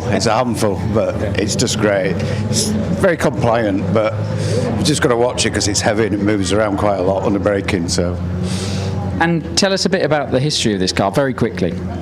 Built by David Epworth in '68, won the championship in '69 and '71, retired in '74. But it was the first car to go under 30 seconds at Shelsley. Was it really? Yeah, in 1970. Well, there you go. Yeah. So that's what we're aiming for this weekend. If you can get, that would be amazing, wouldn't it? I did a 30.7 nostalgic weekend, so we'll see. Wow, that would be amazing. So that would be its fastest time if you got under a 30-second. What was the time? Do you know? 29.84, I think it was, something like that. Okay, commentators, listen out then. Sandblaster Special. We will. 29.84 is the time to keep an eye on. We love the Sandblaster Special. It's cool, isn't it? Great car. Thank you, Jonathan. Thank you. Go well, mate. Thank you. Let's see how he gets on tomorrow. Billy. Well, it looks like John Chalmers is ready to rock and roll. And I've just adjusted my mic. I think it was a bit loud, perhaps. Well, it's probably a bit close to my mouth, which is never a good thing, is it, really? But John Chalmers is away in the little turbocharged Suzuki engine Rolt.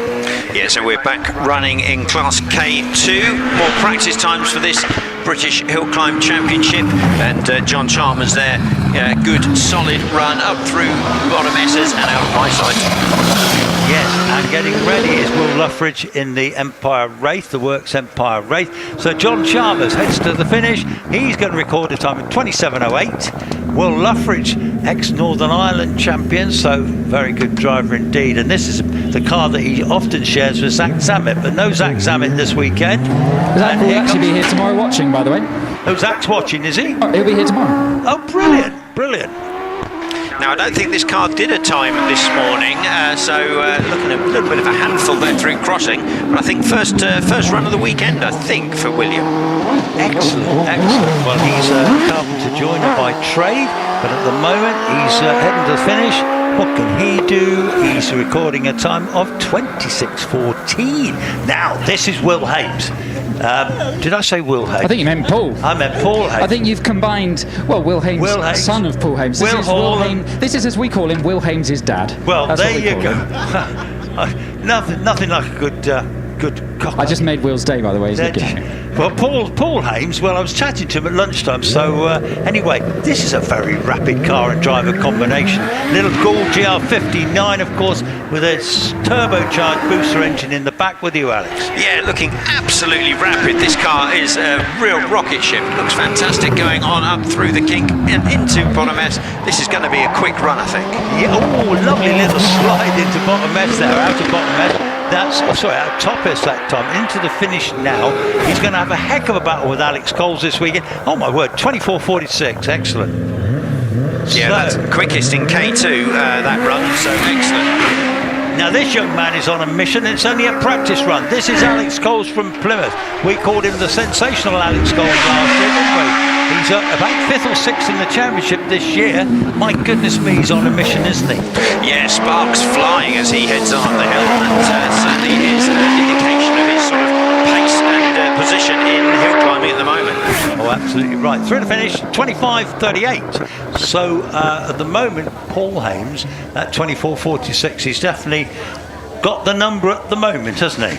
That was pretty impressive, though, from Alex, who said they're still sort of dialing the car back in after the whisky rebuild. Is that his idea of dialing it back in? It looked pretty quick to me. I don't know about you. Yeah, he's a real young star, isn't he, really? But it's great to see that Paul is getting some real competition in that yes, indeed. class. Yeah, 139 miles an hour over the finish line for Paul Hames, 131 for Alex Coles, so some real pace there for those guys. Wow, that's tremendous, isn't it? So what's that's it the end of the looking, batch, Billy? I believe. Yes. Yes, it is, isn't it? So we've got one batch to go, Billy, or one big batch. And then we've got the one-dayers as well. The one-dayers, they're going to do... Yeah, second competition runs. Right, okay. And we've already had a record in that. In fact, which of the Triumphs was it that broke the record this morning? I might go and see if I can... TR7 V8. TR7 V8, the was one... it? The one with white, go faster shot. Steve Small. Yeah. Steve Small. Yeah. Right, I'm going to go and find him. Young Steve, yeah. By the way, I'm just walking past Dean Ty, who's brand new to him. Gould GR59 V8's being pushed into position. Exciting news that car and Dean will be competing in the championship here next year. So the car will stay here over the winter, and we will see that car and Dean in the championship here next year, which I think's really exciting. Can you find out what wrap he's going to put on it? Will it be full Star Wars or something different for the Gould? Yeah, I'll ask him. It'd be interesting to see what it's going to look like. I have a feeling it won't stay as it is over the winter. Where are the Triumphs? Are they up in the? Oh, I think actually, I don't know if I can actually walk to them because they might be. Oh no, I've just walked straight past Paddock them. space 136. Yes, thank you. I'm going there now. I'll report back momentarily. We'll wait. We'll wait on Billy's report shortly. Yes. I think I can see Steve. He's got his hand over his eyes, looking like he doesn't want to talk. But I'm going to see if Steve. Do you mind if I quickly have a word? Hello. How are you getting on?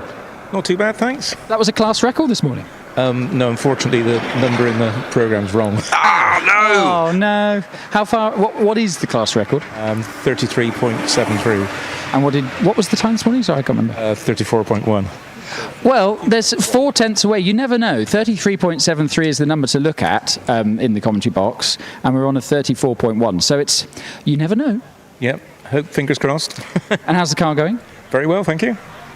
It looks fantastic, but we did say in commentary, I think Go Faster stripes do work. There's science behind that. It has this time. It doesn't always. Well, go well this afternoon, and good luck with the record. And sorry that I congratulated you too early. Right, thank you very much. Cheers. So there we go. 33. We're about 4/10 off. So yeah, I've doable. amended my programme to 33.73. So it's doable. Right, let's head back this way and we'll go and have a look at the cars and have a look what we've got coming up. So we've got, as I said, Dean Tye lined up in his Gould GR59 right next to Ed Burgess in his V6 Gould GR55. Ed, also well known for hill climbing his Bugatti. BRA. Did I say ERA? I meant Bugatti, sorry. Oh, he has the record at Prescott as well, doesn't he? The Yes, historic, he does. which is pretty remarkable. And quite cool to see a 55 and a 59 side by side really lined up. You can really see the difference in the evolution in the two cars. But the ex-Graham Wynne Scott Moran GR59 is really, really lovely. What's the most obvious at. difference, Billy? I think everything. I think for me, it's just the packaging. I suppose for me, the front wing also in 59 is a work of art. Those side pods are different, aren't Side pods are much more sculpted, is the best way I can describe them. And a bigger floor. If you look at the floors, how far the under tray starts further forward is massively further forward. So you've got this huge under tray on a 59 that starts pretty much under Dean's backside and goes all the way to behind the rear wheels. So there's a huge amount of underfloor aero. And the rear wing as well.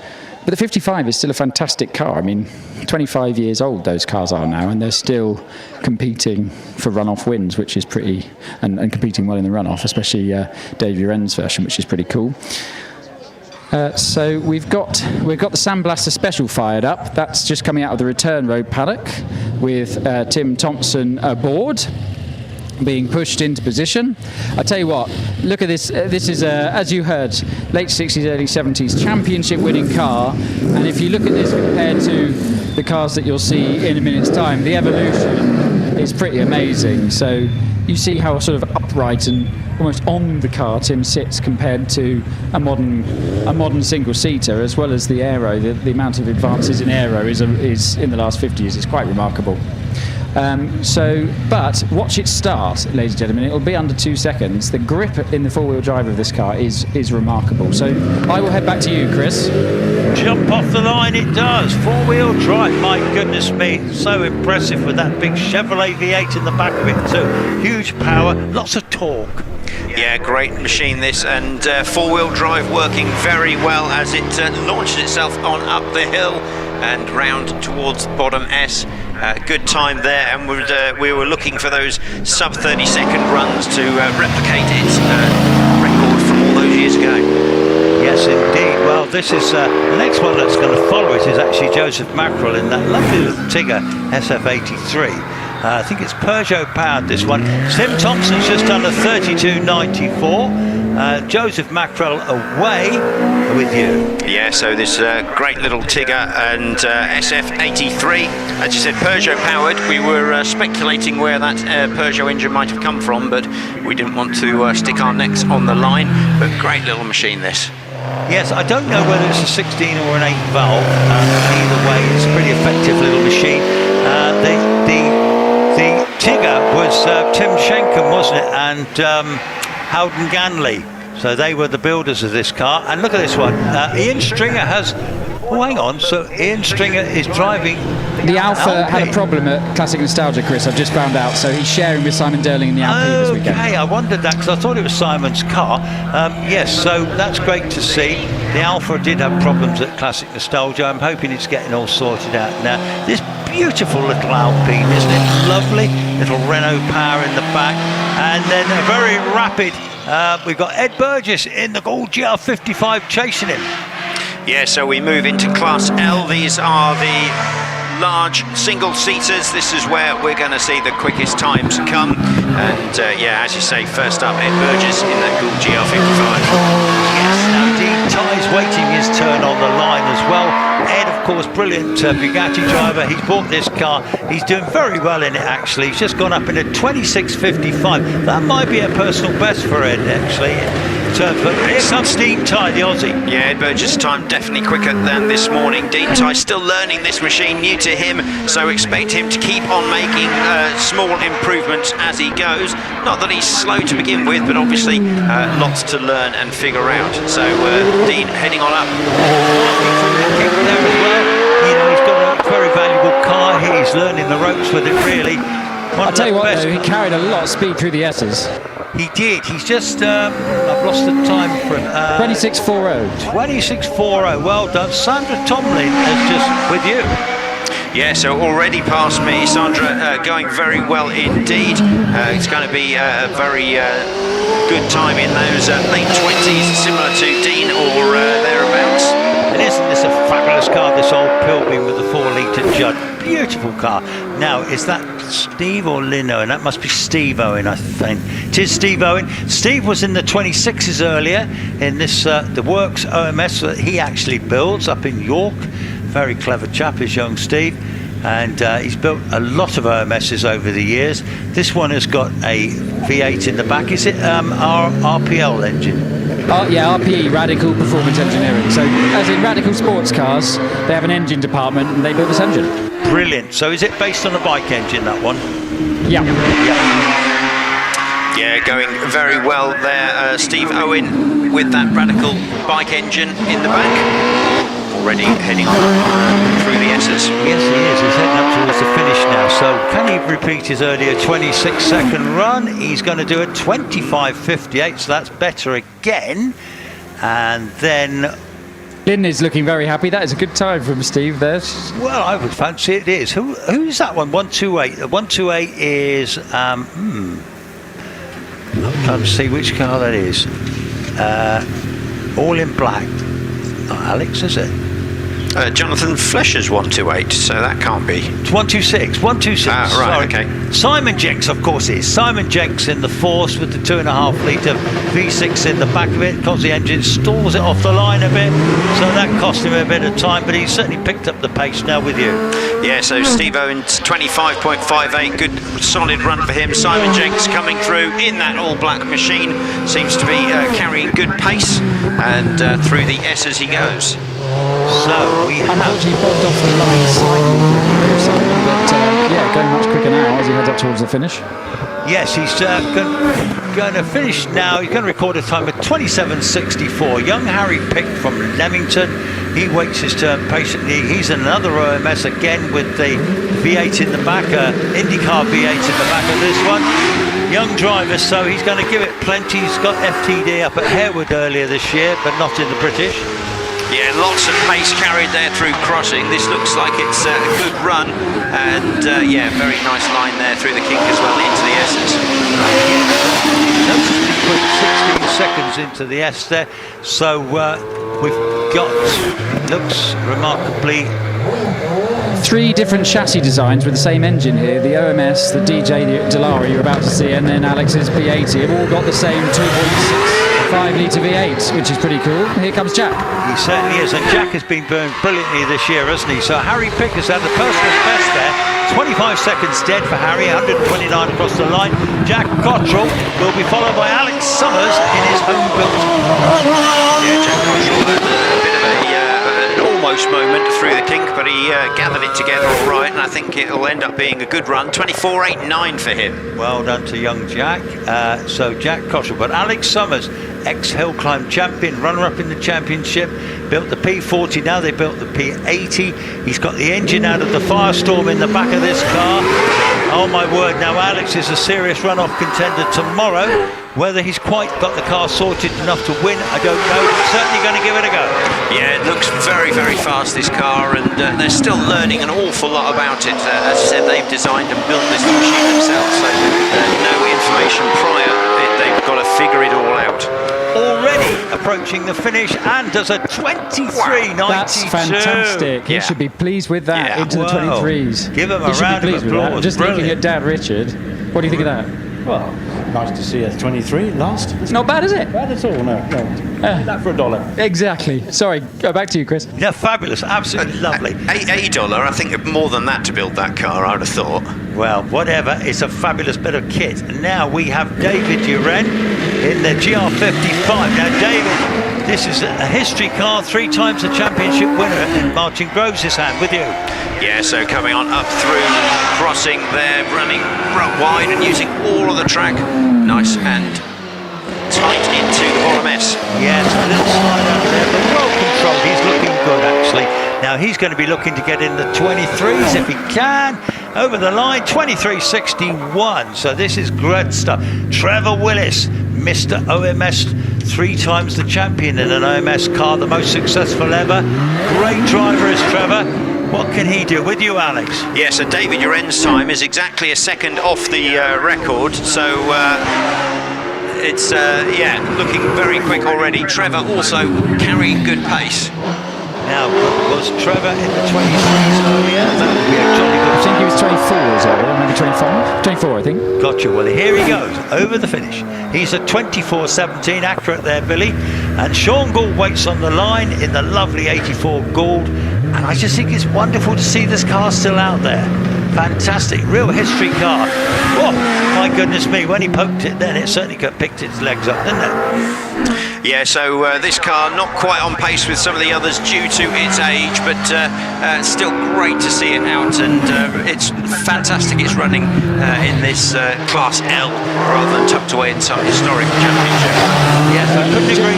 Sorry, Billy. Just as we get back heading to the finish, I've got Will Hall in the tyre warming area, record holder that he set back here in June.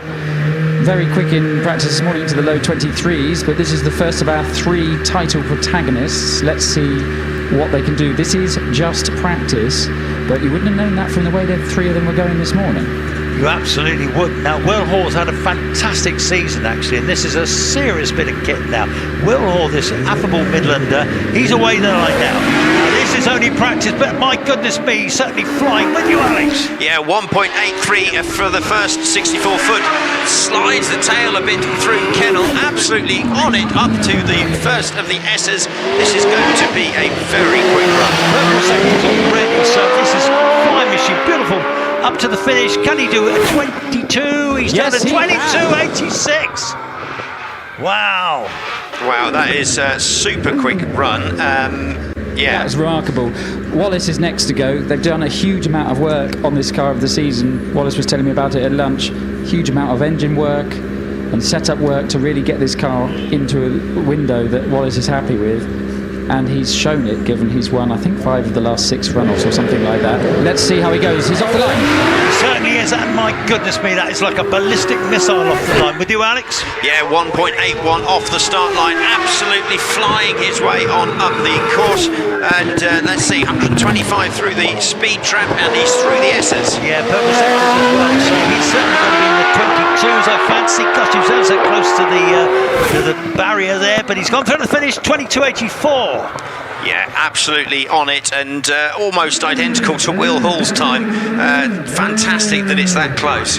Yeah, had a bit of a wobble as he came out of top S, a bit of a wiggle, which probably cost him time up the finishing straight. There'll be a 10th or so there, but we've just got to remember this is practice. What's going on? I know, they're on some juice, aren't they, already? Yeah, it really opens up tomorrow as a potential very fast competition day. Now, Matthew Ryder was the quickest in first practice. He's such a good driver, this lad. My goodness, he's so smooth as well, isn't he? He's already with you, Alex. Yeah, so right up to the edge of the track, almost onto the grass, but it's precision driving, using every inch of the tarmac he can find through the bottom as he goes. Yes, but at the moment, he's as good as the previous 2, but we will see what comes up with the finish. Goes to the finish, oh, he's up again. 22.76. Unbelievable. 3 of them, all 3 of them, within about a 10th and a half of each other in the 22s. Wow. That was the Toby, when he watches this back, will remind me, but about 10 years ago, the record was a 22.86, not even that. So yes. This is practice. This isn't playing for keeps. This is just practice. But what an entertainment on a Saturday to see that. Absolutely remarkable, and just shows just how good those 3 drivers and 3 cars are. It really is absolutely astonishing. to see. I think, Chris, Yes. shall I come and Yes, stop with you for please doing the do. last 2 batches? Please and do, you can have a please wander. do, that's I will right. head your way. Yes. So you carry on chatting, and I'll be there in a Yes, sec. okay. We'll talk amongst ourselves. Yeah, so absolutely rocket ship time there, really, wasn't it? Those cars. And, we'll see what they can manage tomorrow, whether they've got anything up their sleeves or have they put it all out too early. No, they haven't. I'm telling you now, they haven't. Come the adrenaline tomorrow, it'll all be happening. I sense excitement from Mr. Ponsford. I'm loving it. I'm loving it. To see those times in practice, for them, they're not really trying. I'm telling you now, we're going to see something special tomorrow. My goodness me. Billy, you'll be on comms for that runoff too, so I'm looking I'll try forward and to stay that. calm. I'll try and not Don't get excited. You don't get excited. Well, I'll get excited, but I'll try and not just go ooh for the whole run, because that probably won't tell anybody anything. I don't think you will. I'll try. I think you'll be fine. I think you're fine. But that was special stuff. Yeah, it actually. was, wasn't it? And look at this. Billy's walking up to me. He's still got his microphone on. He's still got his headphones. He's handing it in back to Rich now. I'm switching off this now. He's switching off now. Billy's going to run you through the last few batches, and I can have a little rest. And Alex, of course, you're manfully working on up at Crossing, aren't you? Or not? Or are you still there? Sorry, I was just chatting to a lovely member of the public who was lovely. popped his head in the door. Brilliant. Well, what a fabulous day. So Billy's going to be taking over, Alex. What do you got coming next then? We've got the final little batch of classic cars, which is running with the British Championship. Then we'll be going into batches 1 and then followed by that batch 2, which is competition for the Interclub meeting. So final competition runs for all of them. Excellent stuff. Well, I must admit, I've been very lucky and privileged to watch that bit of action there. That was incredible stuff, wasn't it? And more of the same. It's going to really hot up the pace tomorrow, isn't it? Yeah, I think so. And if the conditions, I don't know I've not seen a forecast, but if they stay like this for tomorrow, nice warm track is exactly what they want. And today we'll have cleaned off any dust or muck from that building work of putting in the new armcos and things. So tomorrow, potentially could be absolutely perfect conditions for hill climbing. Is it page 21 of the programme now? Is it? We're going to have a handful of class M, N and O cars, which is page 34. And then we'll sort of jump back into batch 1, which goes all the way back to class A1B, which is indeed like 20 something or other, 21, yeah. Great stuff. Well, that was, I think Billy did a great job there, and that's a good addition, don't you? Yeah, I do. So well done to Rich and the Hill Climb TV team, who've brought yet another brilliant little addition to their broadcasts of having that roving mic and camera as well, which is even better. So people on the live stream, hopefully you've been enjoying that. Don't forget to like, subscribe, share the Hill Climb TV footage. We would love people to be joining in tomorrow, see if we can get record numbers of viewers. Yeah. Oh, Hello. Billy, you're back. Hello there. Yeah, I'm just I'm quite amazed really by the pace of the front 3 in practice. To be that close to the record, I think when we were, it was wet in June, so it's difficult to tell, but often between first practice and run-off, they're finding a second. And if they find a second from where they are tomorrow, that puts them in the 21s. Yes. Which is you're possibly getting a bit ahead of ourselves, but yes. Well, yes, but it's potentially very quick. The hypotheticisms, or whatever the word is, of it are quite remarkable. And maybe it's just the tracks, but It'd be interesting to see how quick they can go tomorrow. Yeah, I think it's certainly it's looking very interesting. It is. And I'd be amazed if we don't see some records fall tomorrow. What they are is hard to know, but yeah. Yes, I think we'll definitely see some. And will we see the hill record? And Will we It'll see? be ever so close if we don't, though, won't it? Yeah, I think so. What did have interest? What did Nicola Menzies do in practice? Was she in I think it was 26s? 26. Trying to scroll up so Yeah. I can find it. 26.5. Okay. Yeah. Not a million miles off her record. No, I mean, this is it. I think up and down the field, everybody is close to their class record. Some are closer than others, obviously, but Yep. it's nobody's far off. It's not like we've got a duff batch amongst them, really. No, and a great time from Alex Summers to do a 23.9 in a. That car is brand new. Yes. Wallace reminded me. I was speaking to Wallace earlier. Wallace Menzies, who's got the GR59. I think that he said this is his 10th season in that car. Mm-hmm. Which, by the way, I can't believe. That's remarkable. But the point is, that's a decade of development and data and everything that car has. And the Ryder car's a couple of years younger, and then Will's car. I think this is Will's 3rd season in the car. So they've got. But the point is, they've all got data and other cars, whereas Alex is developing his own car from scratch, and this is season 1. So to be into the 23s already, I think is really impressive.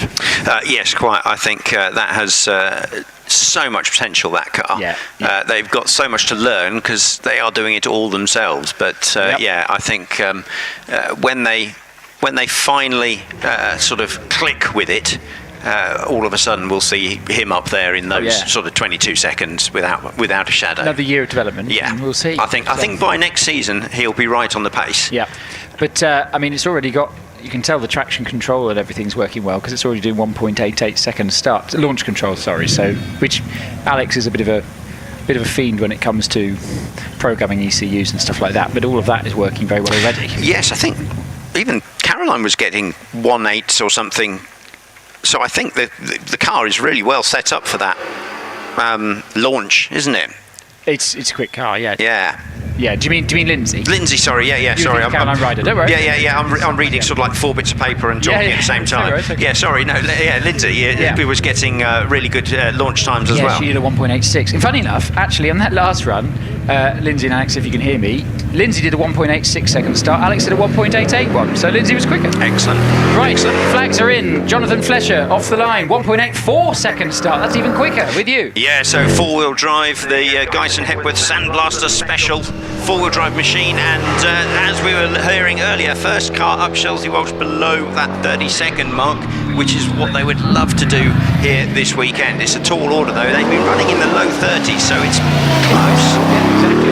And they're still learning this car themselves. First year back in the car, and it's great to see it here. And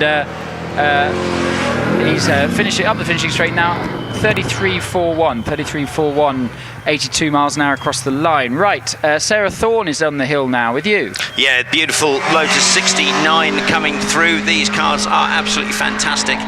This was the last Lotus that was built for customer consumption. After this, all of the race cars were for the race team only. Yes, there you go. I think a third stupid, useless fact of the day. Not at all. I like that one. It's a shame they don't still make customer cars, which really. But yes, Sarah Thorne, 34.01. Right, Andrew Tibbett off the line in the Brabham BT30. Sounds great, this car, doesn't it, with the big bellowing V8 in the back. Yeah, fantastic. For those who are interested, this is Class M, which is the pre-71 racing cars. So nice little group of interesting machines here. Really a snapshot of the history of motorsport. Yeah, sliding, nicely done from Andrew Tibbett through bottom S. A bit neater and tidier through top S, but he had a full-on slide through bottom S, which was lovely. Heading up the finishing straight now. What's the time going to be? It's 30.57. 30.57. Right, on the line, another little Lotus, very pretty little Lotus, is Malcolm Thorne in the 35. This is a Formula 2 car, a 1600cc engine in the back. Just having a discussion with the marshals about something, so not sure if there was an issue or something, so it's just having a discussion whilst they line the car up, which they've now done, and drops the revs, and here he goes. Here comes Malcolm Thorne. Already with you. Yeah, so Malcolm, luckily enough, he and Sarah have a whole garage full of classic Lotuses, I believe, which is a fantastic thing to have at home, isn't it, really? Bad, is it? Yeah, I think that would be garage goals, car Garage goals, yeah. There's I'd say a lot of cars qualified for that, a series in this paddock, wouldn't it? Yes, yeah, Cars quite. I'd like to take home. Right, heads up the finishing straight. Nice, good, tidy run from Malcolm. 33.20. Right, Robin Johnson on the hill in the Tiga in the Class N for November. Sports racing cars from 1972 to 1990 with you. Yeah, so this class only has the two guys sharing that Tiga, Robin Johnson and Joseph Mackerel. I don't have a time for Robin yet, so I don't know whether my computer's just not quite up to speed or whether he missed his practice this morning. I thought I saw the Tiga run. Yeah, Joseph Mackerel's got 2 times, but nothing for Robin. Anyway. Okay. He 35.77 he does. Good time. Yeah. Good time. Right, now on the hill it's Simon Durling. So as we heard earlier, sharing the car this weekend with Ian Stringer after Ian's Alpha had a bit of an engine issue after the Classic Nostalgia. Very pretty car this indeed. Simon drives it very well. He's already with you. Yeah, so our last runner of the British Hill Climb Championship, Class O, saloons and sports cars made pre-71, and Simon and Ian the only runners in this class. I just checked. I do think Joseph and Robin both had 2 runs. Okay, so it might just be my computer. Yeah. They were actually both slightly quicker this morning, interestingly. Right, Simon Durling heads up the hill to record a time of 39.06. That's the end of the batch. I don't know if we're going to go straight into batch. Red flags have come out, so I suggest not. Then. I don't think so. And it might be because the batch is too big. Well, maybe. Because there's only, in batch 1, there are 3 cars that aren't running now because they're 2-day cars. Yeah. And in the batch we've just had, it's 1, 2, 3, 4, 6 cars. So I'm guessing it's because the paddock's too full. Maybe, yeah. With my guess. Maybe. But yes, we'll run through batches 1 and 2. And this is the last competition runs for those interclubs. So this is where the actual... It's playing for keeps. Yeah, the final results will come from. Whether it's the earlier runs or they manage to go quicker, we'll know for sure. Yeah, indeed. And I'll grab the classes up and we can run through where we stand. Right, hang on a minute. Let me just fire up the computer. Right, so I'll go back to Class A1. This, by the way, ladies and gentlemen, if you have a program and you're following along, is on page 9 of your program for Class A1B, which is for road car series production cars up to 2 litres, currently being led by Steve Sims, driving the Renault Clio 172 Cup. Christian Montez in second, who is not in the programme, so I think he must be a late entry. And which I believe is Christian in the Mini. Did I make that up? Because I can't see him in the programme. Yes, maybe, could be. Don't know. I'll have a see if I can see it. Yes. I think he's one of the Mini drivers, isn't he? But I couldn't... oh, yes, there we go. Car 320. Yes. Mini John Cooper works car. That's it's the modified... which I think must just be a late entry. Yeah, Class C2B. Oh, right, yes. Well, that's funny. On the screens he's showing us Class A. So I don't know. Well, interesting. Interesting. Might be in Class A. Might be on his own in Class C2B. Yeah, I'm just going by what was in the programme. But yes. we know that's been wrong so far. So I think he might now be in Class A. Maybe. 1B, I think, because I've got him there as on my timings. But I'm sure I might ask if one of the timings and scorers can hear me. If you'd let me know, that'd be great. Yeah. Right, so we've got Christian Montes is currently sat second in the class that we think he's in on a 38.60. With Jonathan Green in third in the... Oh, I'm now on the wrong page. In the Renault Clio.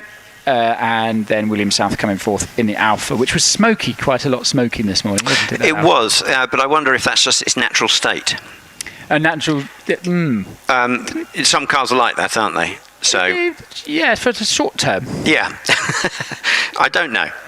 Maybe, who knows? Did we find out the single seater that was smoking? Did we find out what that was? No, I think it. If it was it the Green Empire? Yes, I believe so. I spoke to the driver and he wasn't aware of it, so I think whatever it was might have just been burning off. Maybe it was just over full of oil and it was spilled a bit out. Yeah, because it was first run of the day, so if they, that would be fine then. The fact there was nothing on the ground would suggest whatever it was didn't come out, which is always good. Yeah, and I think it's certainly run fine the other times, hasn't it? So yeah.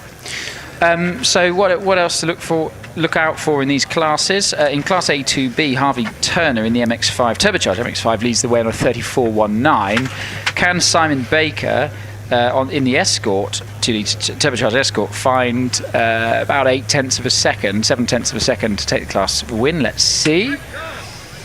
Class A3, now that is pretty close. Everyone in Class A3B, Stephen Esselmott, Steve Barton and Nicholas Fell, they're all within half a second of each other. So that really is playing for keeps this afternoon. And in Class B, they're within, Miles Gilliver and Andrew Wilcox are within about 2-3 tenths. So there's a lot to play for. Yeah, we always like it when it's close competition. Yes, exactly. And a great thing in hill climbing is you can be competing against yourself, your shared driver, your class, all sorts. There's always competition. There is indeed. The aforementioned slightly smoky Alpha of William Southcombe is on the hill. He's already passed me to you. It's a pretty car, this. It is a pretty car. I think it's one of those that's aging very well. Like a fine wine. Yeah, the it's ones definitely that burning smoke less, something, though. I think, are more desirable. It's there is a slight smell that follows the car of burning. Right, okay. Which probably oil, but anyway. Yeah, it's definitely out the exhaust. Yes. So I don't know what's going on, but it's probably not healthy in the long run. But pretty car, and making his way through top S. And let's see the time when I get it. Right, William Southcombe now on the hill in the Clio, already through Kennel to you.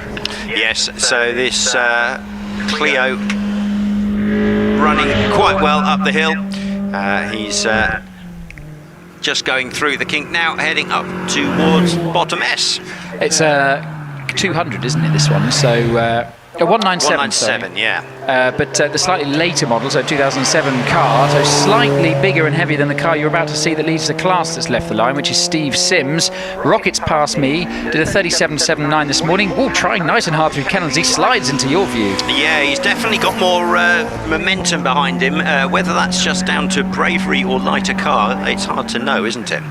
And application of throttle. Yes, that's, yeah. Yes, braking nicely to bottom S. Oh, nicely cocks inside rear wheel as he through bottom S, throws it through top S, uses all the road on the exit of top S, power down, heads towards the finish. Let's see what the time is going to be. Can he go quicker than this morning? It's a 37.08, so yes he can, quite a bit quicker. Well done, Steve. Right, John Watts on the hill in the 911. Yeah, so 911 heading on up. We would expect a good time from this Porsche. That is in a 2B now, which is production cars over 2 litres. Here he comes, nice and neat and tidy. It's a pretty car, this, isn't it? And it is immaculate. Great to see it being hill climbing as he rockets towards the finish. Storming off the line below me is Neil Hazelhurst in the whining supercharged Mazda MX-5. He's with you.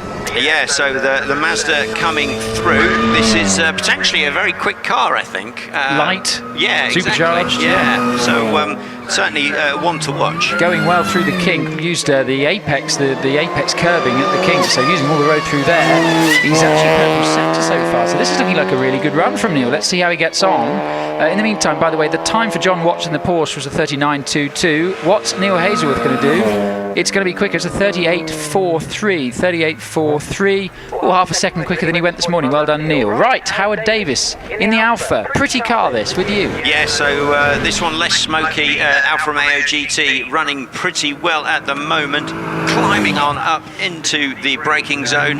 Seems to be a clean run. It's a nice car. It's a nice run. It was a 30. What did he do this morning? 40.32. So can he dip under the 40-second mark? We shall wait and see.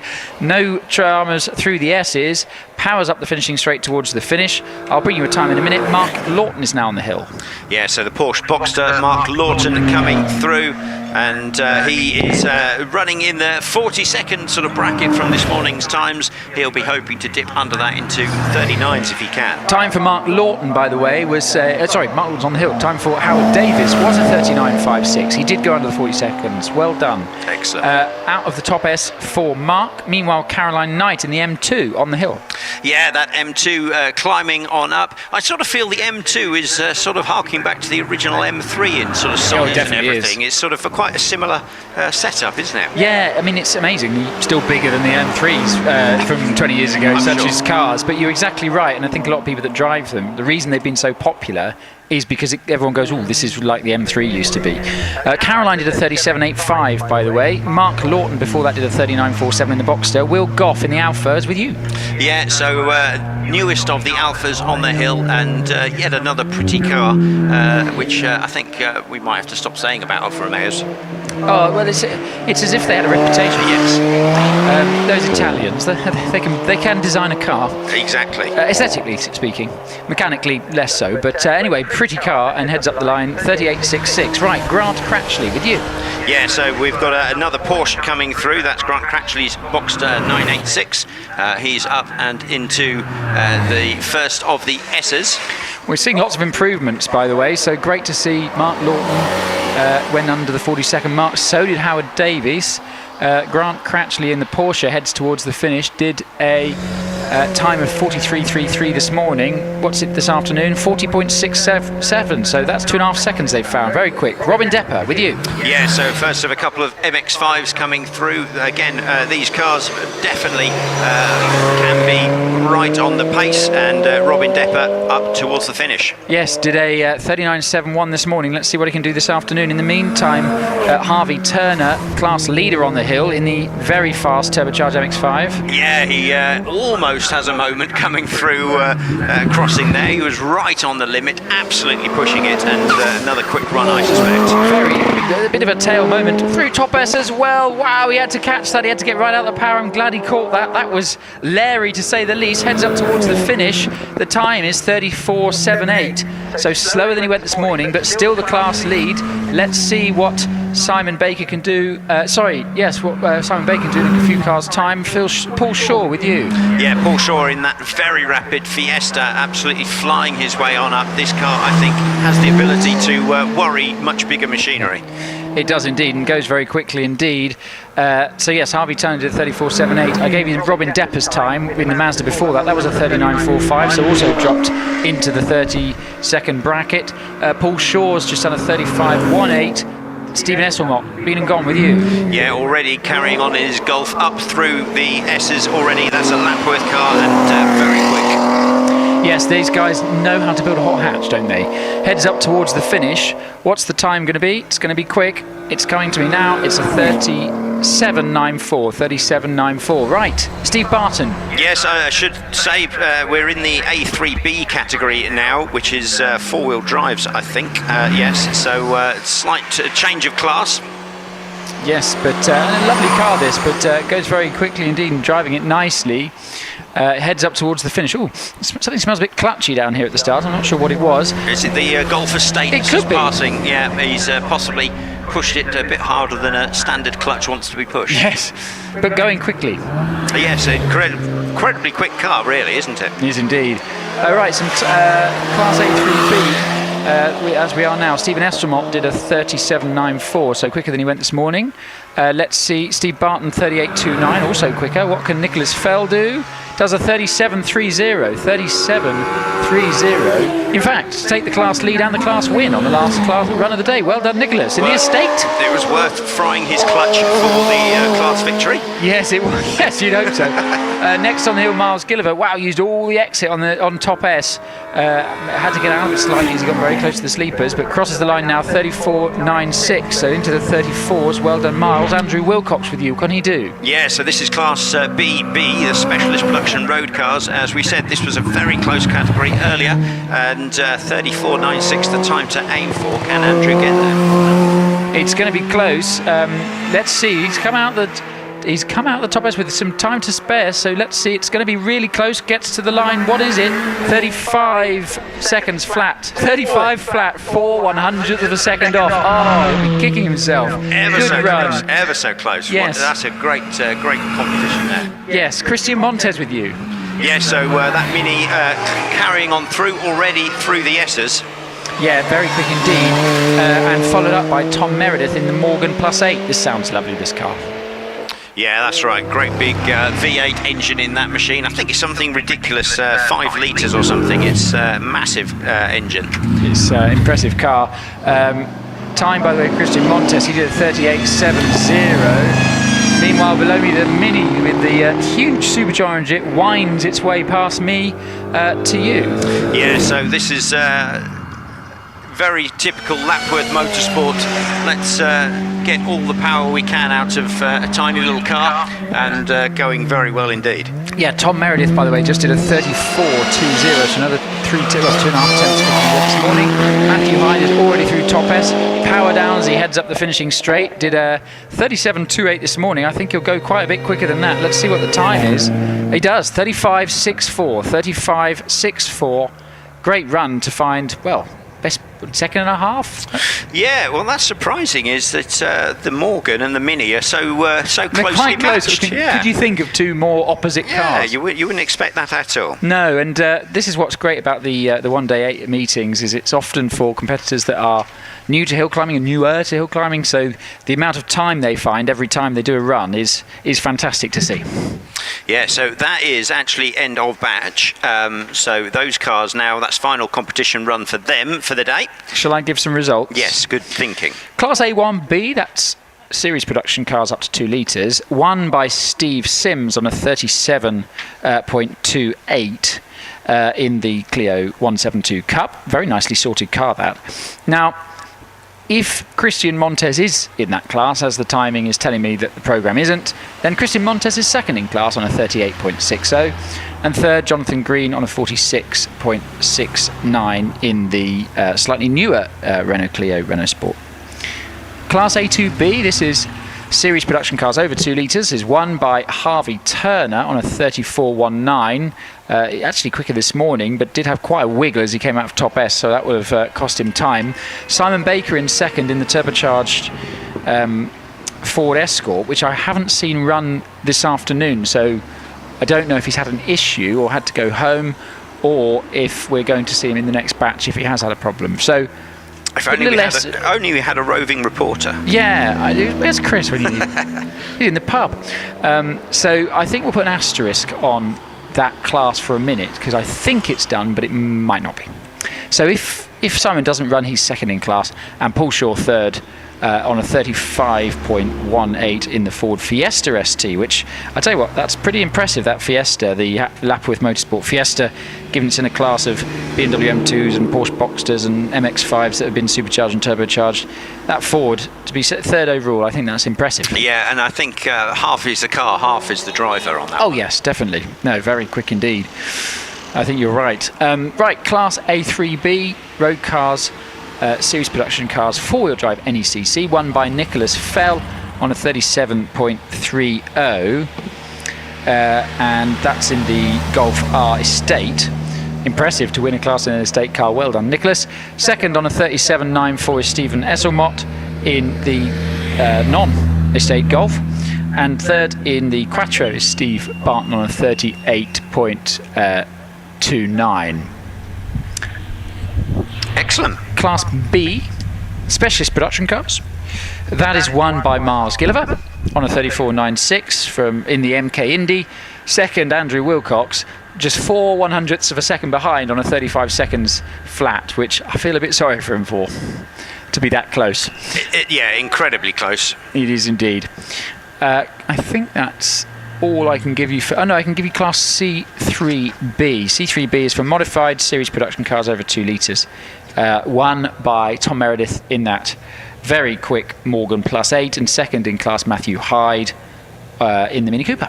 Yeah, and again, amazing how close that is between two very different machines. Yeah, I love it. It's great, isn't it? Only in hill climbing. Yes. Could you get that? Completely different eras, completely different philosophies of how you build a car, and in effect different jobs. One is a hatchback, and the other is a sports car, and yet they're that closely matched. Yeah, very interesting. So we've got final batch of runs for the day.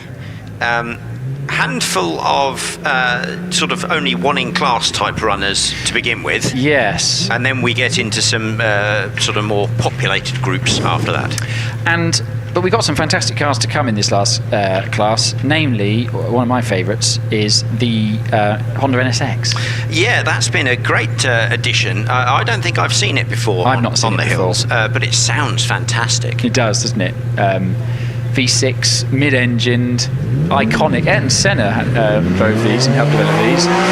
Right, anyway, flags in, batches away. The howling, growling V6 of the Metro 6R4 goes past me with Paul Chandler at the wheel. He's with you. Yeah, it is a great fun machine, this, and Paul heading on up the hill. He's in class EB, for those who are interested, which is Sports Libre Saloons.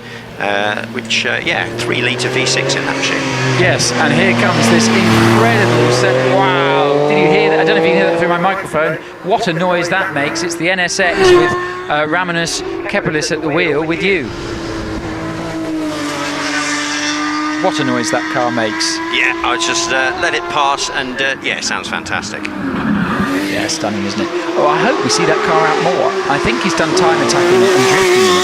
I'm hoping he goes, this hill climbing's fun, and does a bit more. Yeah. It's nice to have something a bit different as well. You know, it's not a car you see at all, let alone on in competition. And a time of 33.71, so quicker than he went this morning. Time, by the way, for Paul Chandler, 40.61. He went quicker than he did this morning. Simon Baker with you in the 911. Yeah, so this is actually an A2B entrant in the 911, because I think he was a late shift from his escort. Right, yes, I remember now talking about this earlier. So yes, this is Simon Baker. I don't know if that means he's moved class though. Well, I think he's in A2B now instead of wherever the Porsche would have been. Right, okay, well, he heads up the line. If he's still in A2B, he's done a 35.47 and he stays second in class. Very good. But he might have moved. Yeah. Malik, you too on the hill. Yeah, excellent seeing the Malik of Jan Nitsch, class MB, which means we're going through them nicely. This is racing and sports cars pre-71. It is class very close actually between Brian Searle in second and Jan Nitsch in third. Let's see what Jan can do. Can he find a bit of time from this morning to pop up to second in class? Heads up the finishing straight. Time is a 37.50. Yes, pops into second in. Oh, sorry, slower. He went slower than he went this morning, unfortunately. Right, Bryony Serrell on the hill with you. Yeah, fantastic. Actually, that was the Ginetta, I think. Oh, that's Edward Tyack. Bryony's on the line. Yes. They've swapped round, and it's really confusing me. Yes, no, that's the Ginetta G16, Edward Tyack. Great looking car. It is a bit of a slide as he came through bottom S. Bit of a wiggle as he came through top S. Did a 32.59 this morning. What can he do this afternoon? It's slower, it's a 33.27. Bryony Serrell is now with you in the Elva. Yes, leaning right over she was in the car as it went through crossing. Again, great, you're able to look down at the driver at work here at Shelsley. Yes, you are indeed. And Bryony goes very well in this car here. Currently sat second in class on a 36.65. Very neat run, as you'd expect. Heads up the finishing straight and finishes her day with a time of 38.21. Right, that's the end of that class. So it is won by Edward Tyack in the Ginetta. Right, next on the hill, we've got a Mini on the line. It's number 329, meaning it's Hugh Whitcomb in the Mini Cooper S. Lovely car, this. Sounds great. It winds past me. They look so small, don't they, when you see the new Minis compared to these? I think they look small compared to pretty much everything other than an original Fiat 500. Or a Fly. Yeah, that's right. But we're in Class OB, which is Saloons and Sports pre-71, and that Mini going very well. Yes, it is indeed. So class currently sat Hugh Whitcomb in third in class on 39.02 from this morning, but already out of top S, using all the road on the exit of top S. Let's see what he can do as he heads up the finishing straight. Will he go quicker? I think not quite. 39.42. Right, Mike West on the hill in the 904 FF Special. Yeah, this is that Porsche replica. Still running Porsche running gear and engine, everything. So a Porsche at heart, just a new body on top, and going pretty swell actually. Yes, it is indeed. Already through the S's. Let's see if Mike can improve on his time from this morning, which was a 39.40. Heads up the finishing straight to record a time of 38.71, so pops into third in class. Right, It's Nick Stevens with the Ginetta with you. Yeah, and we were saying how the Italians can build pretty cars. The Ginettas are always very, very good looking as well, aren't they? The Yorkshiremen can as well. That's right. So a link between Yorkshire and Italy there. Yeah, it's exactly that. Heads up the finishing straight now. Right, Nick Stevens on the hill. I'll bring you...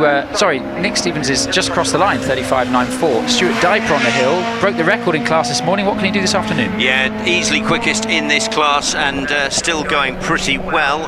But I think, I don't know, we'll see whether the track speed has fallen away a little bit. Yeah, getting slightly later as the sun moves around, so it might have. But it's looking quick anyway. Let's see what the time is. It's a 33.73, so he does go quicker again. Excellent, well so done. Takes yeah. another 10th off his record. Well done, Stuart. Right, Chris Holdsworth on the hill in the Cayman.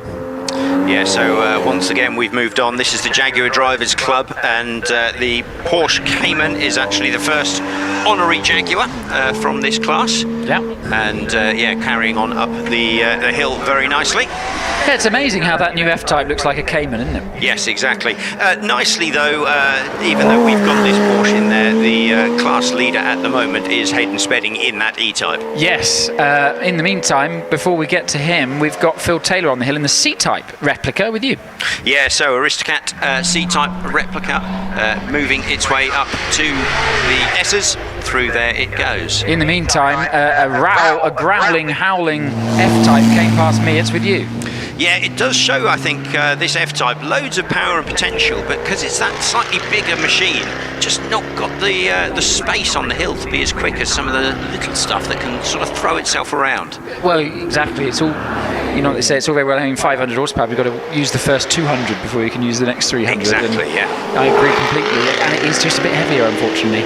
But heading up the finishing straight now, I'll bring you some times. Christopher Holdsworth in the Cayman did a 37.11 to go quicker than he went this morning. Phil Taylor in the Aristocrat did a 41.15, and David Rogers just went quicker. He went 38.55 in the F-Type. Right, here comes Hayden Spedding. Already won the class, but can he go quicker than this morning? Yeah, so let's see whether he can lower his time down at all in that E-Type. This is another class that's not far from its course record, maybe a little bit too far to catch. He's got to find like a second and a half or so, but still not far off. No, and it's his record as well. Yes. It heads up the finishing straight to do a 34.90. 34.90. He got close. Very close. Very close. Funny enough. But anyway, we're into the Triumph classes now. It's the TR Registered Triumph Speed Championship, and Matt Waltham is with you in the TR5. Yeah, so that first of the Triumphs going on through. Again, this class, a whole range of different machinery in here, but actually quite close at the top between the first two. It is indeed. So what can Matt Waltham do? Heads up the finishing straight. It's going to be a 36.60. 36.60. Right, David White now on the hill in the TR7 with you. Yeah, so this car going well, taking a good line there through crossing and pushing its way on the sort of straightish section into the first of the S's. Braking into bottom S and feeds it nice and neat and tidy through bottom S. In the meantime, whilst we wait David's run to complete, we've got Roger McEwen on the hill in the TR6 with you. Yeah, so this TR6 coming through this machine, not quite up on the pace of the TR7s, but going pretty well. Let's see whether he can knock any time off his earlier run, which was a 44.12. David White, by the way, time for him was a 44.21, so slightly slower than he went this morning. The pace does seem to have gone out the hill slightly. But right, let's see what Steve Small can do. He was with it. We thought he'd taken his record this morning. Turns out he was within 0.4 of it. He's already with you. Yeah, so on the pace. Hopefully your interview with him has spurred him on to push for that record, and that won't make us look quite so silly for announcing it just a little bit early. And it's the last car of the day, so what can he do as he brakes into bottom S at 78 miles an hour, turns it nice and neat and tidy through bottom S, gets Ryder to the left-hand side before turning through top S. Nice exit from top S, got the power down nice and early, right in the middle of the road, feeding at the gears. What's the time going to be? 33.75. 33.75. That might be the record. 33.73 was the record, according to Steve in your interview earlier. So 2 100ths away from his record. Oh, Steve, you were so close. I feel like I jinxed it. Yeah, I'm just going to let him have it. You know, why not? Yeah, what's 200ths amongst friends? It's his record anyway, so it's not really a big difference. Steve, very disappointed with Steve there. But no, very good run. Excellent and run. Well done him to take the class win and to get so close to his record. Yes. So that brings a close to the day. So I will... I'll hand over to you to sign off from the day for you and from Middle Box before I sign off from Vox. Yes, so thank you, folks. We'll come back again tomorrow when we'll have even more action. Hopefully, we'll see you then. So goodbye. Thank you, Alex. It's been a brilliant day here at Shelsley Walsh. I think the anticipation for tomorrow I've not known for quite some time, with the British Hill Climb Championship competitors, the 3 championship protagonists, all into the 22s already this morning and this afternoon, and within tenths of each other. So I think it's going to be an incredible day here. Thank you very much for watching if you're here hillside, and we hope to see you back here tomorrow. And if you are watching on the stream, why not get down here? If you're close, get a ticket, come on down, because it's going to be a fantastic day of hill climbing tomorrow, where I suspect we will see class records. Will we see a hill record? Thank you very much for watching and for being here at Shelsley today. I look forward to speaking to you all tomorrow.